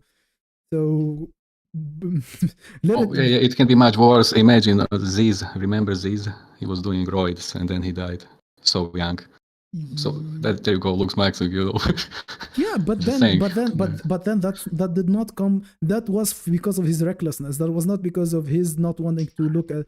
I mean, but how much is enough? How much is when it comes to looksmax? You see. I mean, by the way, just so everything is clear in the stream for everyone else, for people watching, for you. We are making clear that me and Aesthetics are not promoting any reckless, risky, extreme behavior. We are talking about well researched, well documented. We talk with different doctors. You make different opinions, research. You look. I mean, and we're not talking about like just going to the cheapest place in the middle of nowhere and asking to, hey, you show them a picture of Brad Pitt and tell them like, hey, I want to look like him. No, we're not talking about that at all. So basically, we are talking as long as you're doing it safe. I'm sorry, guys, I have to do these disclaimers, right? Maybe someone takes it wrongly. So I have to do this disclaimer. We are talking about safe, reasonable, well-reasoned, well-researched medical surgery done by certified doctors in famous clinics. Like, we are talking about that. If that's what we're talking about, then as Greg said, it is never enough. There is no upper limit. There is no upper limit. Listen, I am 6'2". I am 6'2". If I find comfortable lifts that I can wear in my shoes, I will wear lifts. I will go to 6'4" just by lifts. And I'm 6'2". I think there is like a limit. Like for me, I think if I get to like Chad Light, I think I would be content. And I'd be like, yeah, that's not reasonable, by the way. But come on, no limits, guidance. Like, check yourself a little bit here. Listen. Now you how to say this?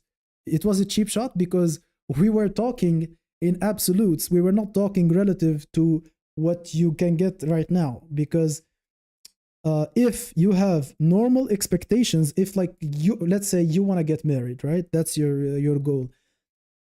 If I can get married right now without any interventions, probably I will go for it. So now this is a whole complete conversation. What we were talking about is like, if like there is no looking too good, there is no danger, there is no downsides to looking better. That is one absolute, that is one thing we finished. Now, what are you willing actually to do and what are my expectations? Now you have to ask me, what do I want from this life? You see, now you have to ask me like, hey, guidance, what would be the ideal life for you? And then I tell you, now they ask yourselves, do I have that? Or can I obtain that looking like I look? If the answer is yes, probably the only things I will do is like low hanging, like fillers or some simple stuff like that is very non-invasive. If what I want in life is not possible right now, but would be possible if I do something, then we're going to talk about it. So let's separate these two, please. Like, let's have like whether how looks, do looks have downsides? Do looksmaxing have downsides? That's one subject. The other subject is realistically, according to your individual goals, how far should you looksmax? Is the difference clear to everyone? I find the concept of being so good looking that you start to see downsides kind of interesting. I do feel like if you look better, there's more expectations from you. As in, like, people are going to expect you to do more or be smarter or whatever. It's like if you're playing basketball and like you pick a guy to join your team who's like tall and like big, and he kind of sucks. It's like it's more of like a stain on him. Whereas if like the short, chubby guy is kind of playing bad, it's like whatever. But like if the big tall guy is doing shit, it's like, wait, the fuck? I was expecting more from you. I feel like with looks, like, can I counter this example? Can I counter this example? The error margin. Yeah, the basketball example. I can give you exactly why I think that's gonna work, because now you are thinking of the male of a above average to high IQ male who is black pilled. So this is not, you are not representative of society. I'm gonna tell you how society perceives the situation. They're gonna pick the tallest, let's say it, black, the black guy, the black tall guy. That's what they're gonna pick to play basketball, right? So if that guy sucks, this is how it's gonna be interpreted in the minds of normies and girls.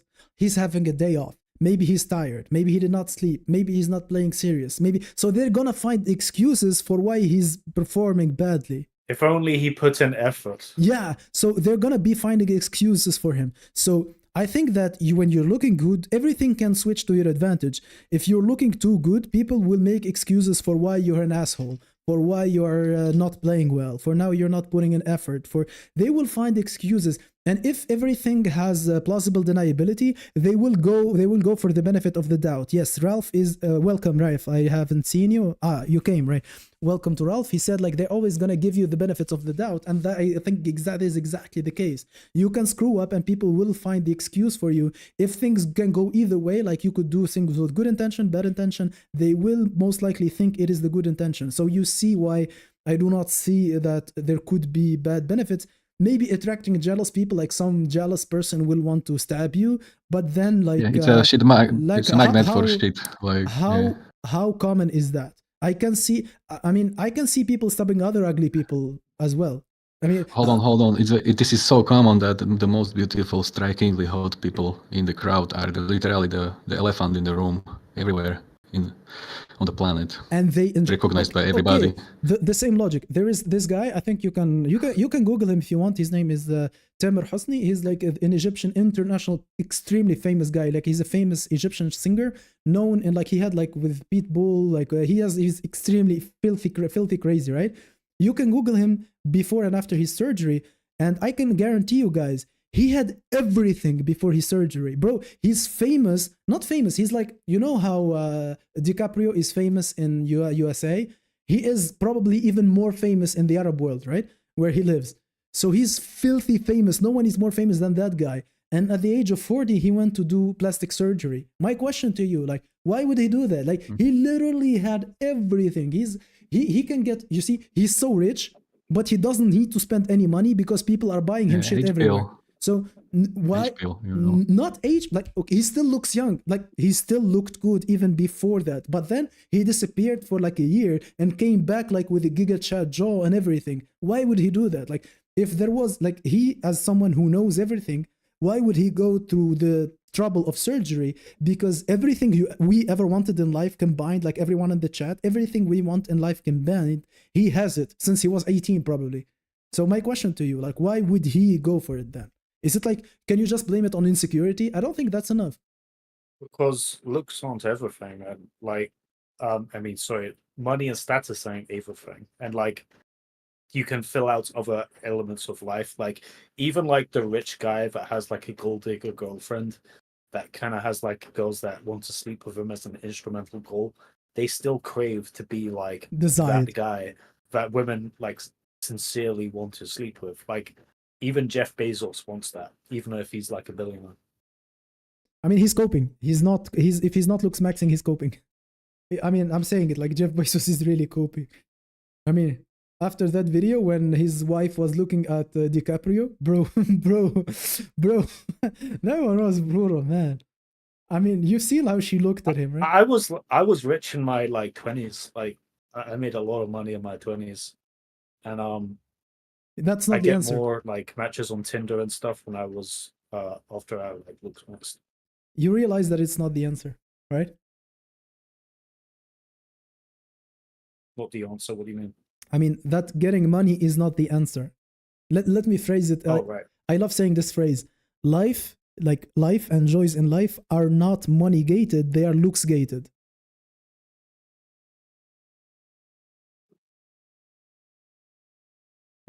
Yeah, of course, like attraction is physical attraction.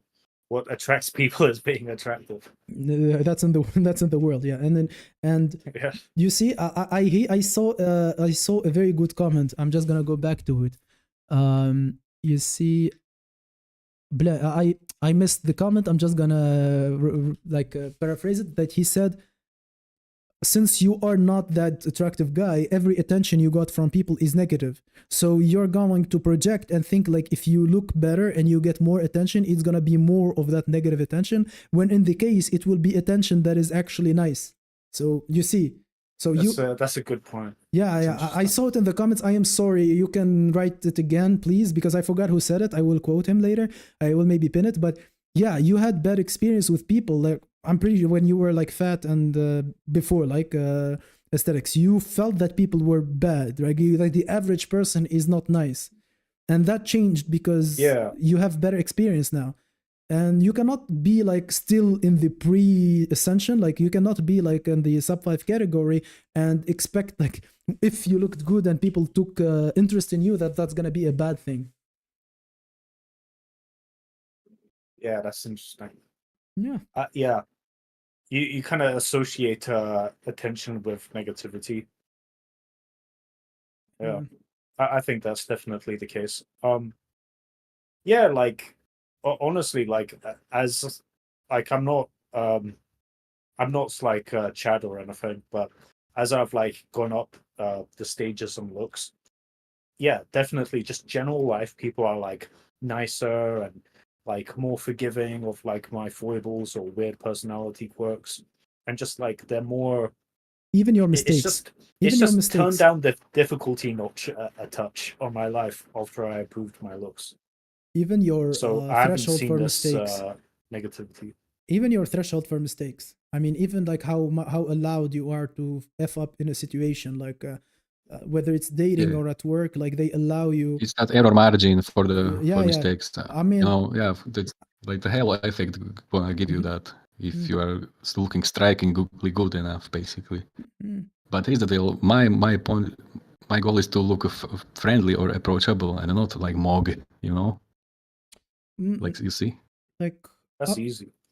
Honestly, like, I think that when you are friendly, you're gonna be attractive to a certain portion of the population who who wants to associate with that. But then if you are good looking, you will be more attractive to more people regardless. They can hate your personality. They can be there simping for you. They can not like you, but they simp for you. So, or they will be afraid of you, like not afraid of you that like in the way that you threaten them, but your opinion matters. So if you don't like something, let's say like we're a group, like let's say we're 3 hanging out, right? I mean, if you take the worst version of me that looked bad, I will not be thinking that my opinion on what movie we should watch or where we should go will weight the same as when I look better. And I don't think that reaches a downside. I don't think like you will have, maybe someone will be jealous of you and will think like, since you are the most attractive guy on the group, he must go against you. But then that's the kind of people you were gonna cut off your life anyway, regardless of your SMV. That is like a hateful person, like, and I'm not saying this like, I mean, that is a negative person anyway, so you were gonna cut him off. I mean, probably now I can tell you this, the fact that you're good looking made you see how bad he is more clearly. So that is also another way you can twist it to make it advantage. And honestly, like, I'm just gonna go, maybe it is, maybe you can tell me, guys, if you think I'm overcompensating. But when I looked bad after the head transplant, like my head was red and stuff, I remember this exactly where it happened. I was in a mall, in the third floor in front of KFC.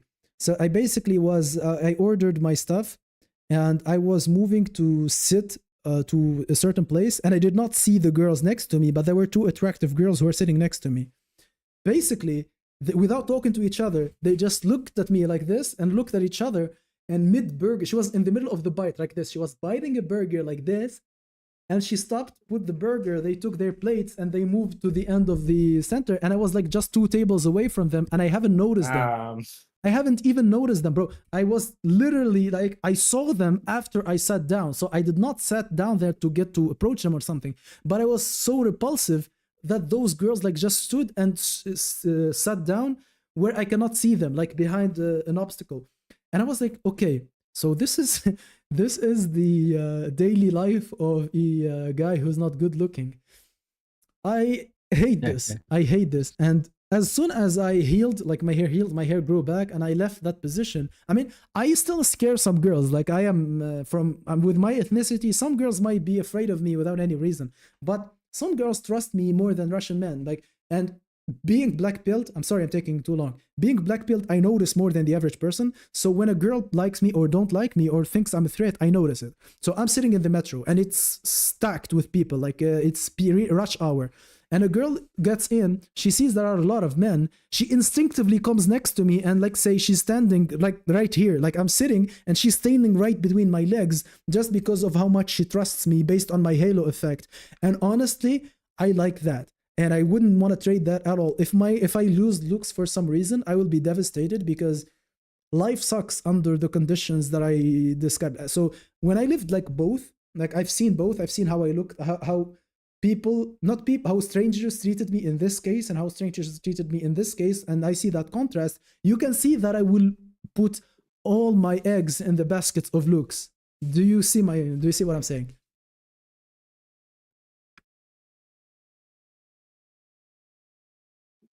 Yeah, of course. He's stunlocked. Nah, I just 1, 2, 3. I just We're live? finished. Okay. I just finished my point. Okay. It works then. So yeah, if you think I'm overcompensating, like if I'm putting too much accent on looks, you can tell me. Like, hey, guidance, you think you are like blowing this in your mind? Looks are not as important as you think they are. Well, I see this comment from point 13. He said something like yada yada yada. Obsession in looksmaxing is being gynocentric. And it's kind of correct. I mean, you're chasing that validation of those females. Yes, you're willing to deform yourself in order to do that. And I totally accept. Can you explain what's wrong with chasing validation from women? Exactly. You see, I would prefer if women liked my default essence and personality for the way who I am by default, and not by some enhanced, modified. I love modifications, but not for the other reason. I don't. You understand? That isn't the case in any other area of life. I see real value in the fact that women stick with me even if I'm ugly. Can you grasp this concept? You don't hire an employee based on like his innate characteristics. It's based on what he can provide, right? I mean, so switch. You don't live your life like Look, I'm going through this dating market without looksmaxing. You see. So by this logic, I'm just gonna twist it in a very easy way to understand. Like I can make this very easy. So basically, I'm interested in a girl. Let's name her like, I don't know, Stacy. That's a random name, right? And this girl Stacy is fat. Okay, she's fat. Okay. And instead of losing her weight so I can feel attracted to her, she's gonna think, no, you must love me when I'm fat, so then I can get thinner and what? No, I don't want to. No, I'm not going to be interested. That's it. So that's a perfect disqualifier and good riddance, by the way. Like you can move on the next one. You see. Well, why should she chase your male validation? That's the question we're asking. Nah, that's the question we're asking. Like, if you are, let's say, refusing to looksmax for the sake of women attention, why would women give you attention in that case? Because they have something to offer and they're setting a price, and you are like, I don't want to meet your price.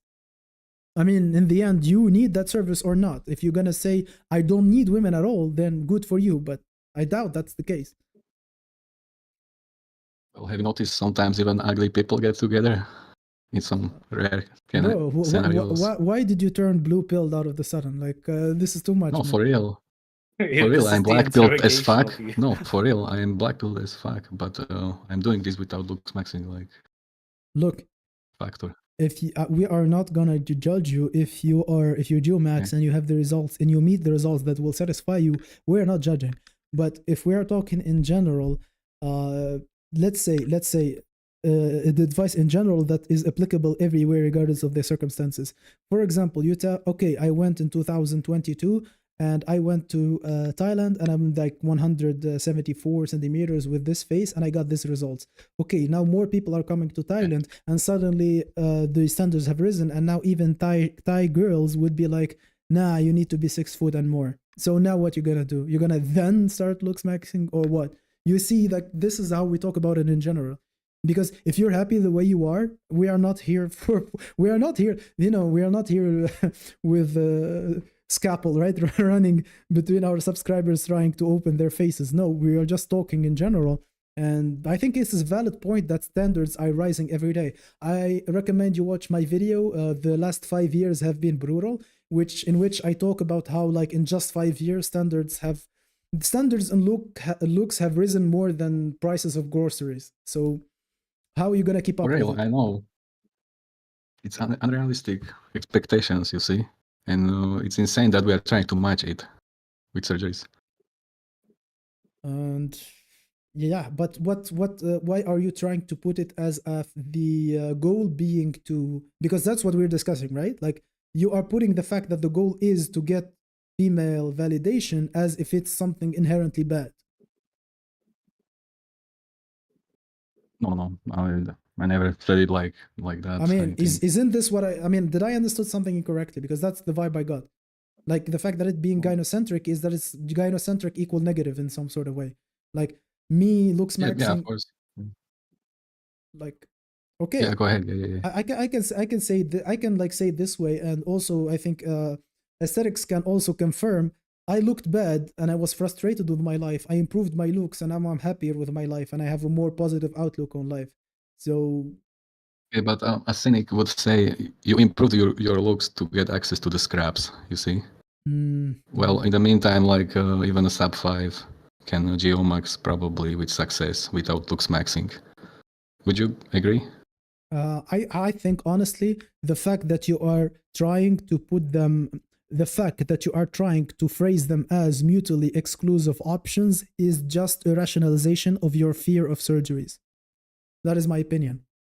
And I'm sorry for the brutality. I'm just like that. I'm gonna. It's true. I have a fear of, like, scalpels and shit. That's for sure. I mean, I admit that. Like, yeah, and you are rationalizing it by making the Geomax and the Hardmax as two mutually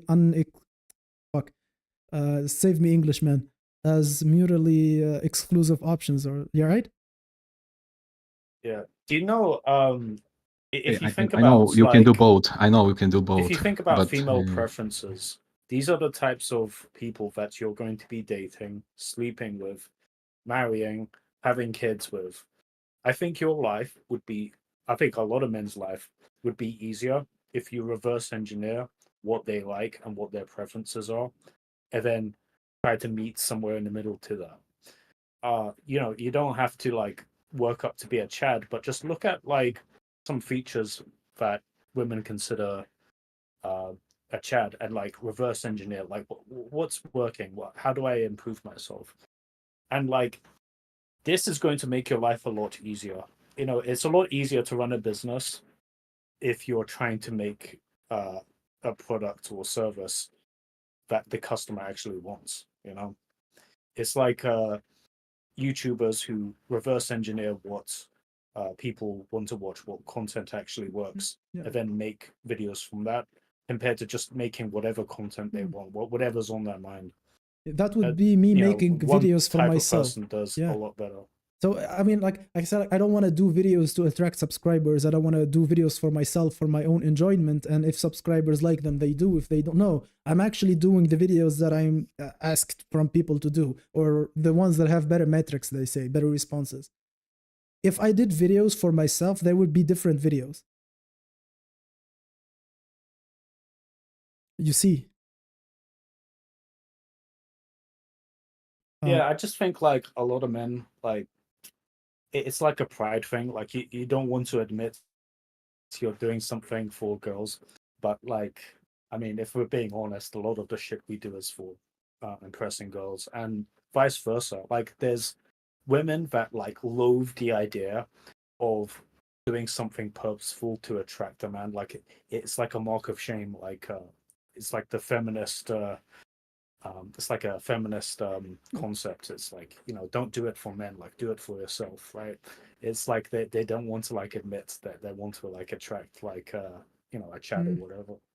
It's like this weird, like, toxic gender relations we have, where, like, we don't want to, like, admit that we want to attract the opposite gender.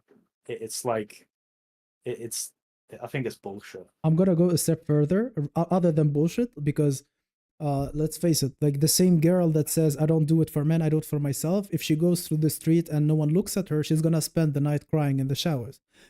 And I'm saying that thing specifically, exactly the concept of, look, no, I'm doing it for myself, I'm not doing it for the opposite sex, is a feminine take. So when a girl says it, I can't see it. If a guy says it, I'm like, what the fuck? So you're gonna leave gains on the table just because of some ego bullshit? No. So when a girl says it, because let's face it, right? Let's say the truth. Girls say this more than men. Like the feminist take that you talked about, like, I don't want to do this for men. It is usually said by women. Now, lately, it has been said by guys from our community, and I think it is feminine. It is not. It should not be the case, because, I mean, what I think is this. This is how simple I think. There are things I want in life, needs I need to meet. I check what do I need to meet, what do I need to do, or what do I need to have in order, what I need to accomplish in general to have these needs met. If it turns out that I need to look better, then looking better, I'm gonna try to look better. I don't see how I should rationalize this into, basically what he said. I'm not gonna do this for the opposite sex, because, well, clearly women do it for the opposite sex, and clearly men do it for the opposite sex. So when are we gonna stop this game? Point 13. That is a bad analogy, because women's standards is not like matching a service or a product. Otherwise, it'd be much simpler. The thing is, it is simple. Like the formula for being a Chad is kind of simple. Like if you look at like facial aesthetics, dimensions, features, blah blah blah, the answer is kind of simple as to what attracts women. That doesn't mean it's easy. Simple things can be simple, but also hard to do in practice. Like becoming the fastest man in the world is just doing progressive overload on sprints until you beat Usain Bolt. Yeah, that's a simple way of putting it. It's still very, very hard, right? So, like, you know, it is simple to meet women's expectations, like in like a vacuum. It's just hard to do it in like practice, right?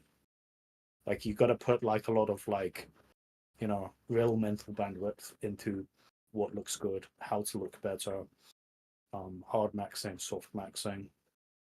Yeah, it's like a big rabbit hole. Yeah. Do you have anything to add? Oh, I'm kind of tired, guys. I'm. Yeah. Thank you for having me on your stream, but I mean, it's 3 a.m. It was a pleasure. It was a pleasure. And we're not gonna stay here for any more longer, but thank you for coming. We appreciated your intake. Just bye bye. Input. Input. Yeah. Oh well. I mean, listen, man. Okay, you didn't have. Okay. I'm sorry. Fair enough. That was such a Redditor moment. No. Correcting Listen. someone's like pointless error someone made. That's such a Redditor actually, bro. I appreciate it. I appreciate it, man. No, I appreciate it. It is not. I'm not used to speak English at all, so I appreciate it heavily. Like, I mean, your English is great. What are you talking about? You're speaking about abstract topics, and like. Whenever you can speak about abstract topics in like a language, you are absolutely fluent and probably have better verbal skills than a normie. So no, well, don't even say that bullshit. Thank you. No. I mean, listen.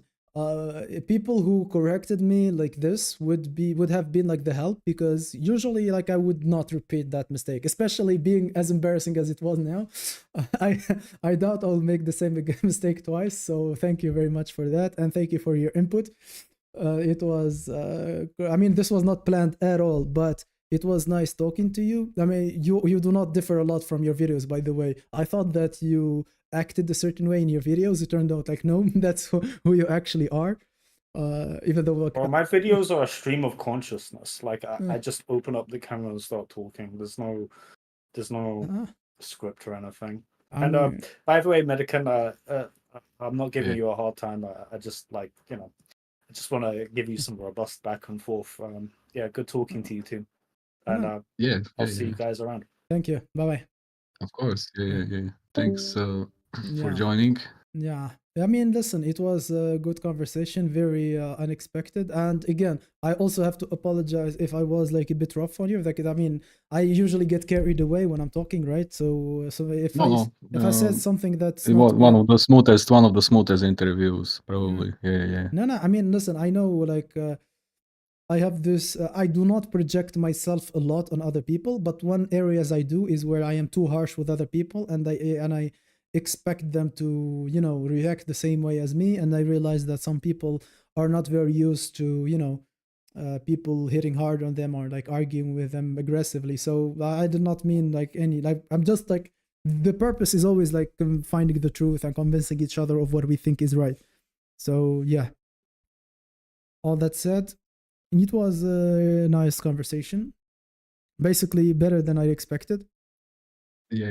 Mhm. And tell people to subscribe to Aesthetic. Yeah, I mean, I think he needs it less than all of us, but congratulations, by the way, to Aesthetics on reaching 20,000 subs. He has 20,000 now, but you can also subscribe. His content is amazing. And then you can subscribe also to Medican, watch his videos, and support our fellow BP content creator. And lastly, you can also subscribe to my channel. Basically, during the stream, I only gained 1 subscriber. I think more people are not subscribed. You can subscribe. The stream will be left like as is. I will not edit it at all. I will just leave it as is. You can watch it later if you want. But yeah, do you have like anything you want to add before we wrap it up, or we are sending 23 people to the streets to inhale copium. So thanks for tuning in and snuggle the like button. And yeah, it was a good stream. Thanks for inviting me. And thank you for the opportunity. We can do this another time on your channel or stuff. Yeah, it was productive. We can repeat this any other time. Sure, there are a lot of topics involving the black pill. I mean, so yeah. Okay, so yeah, I will be going off. Thank you, everyone, and have a good night. Bye bye.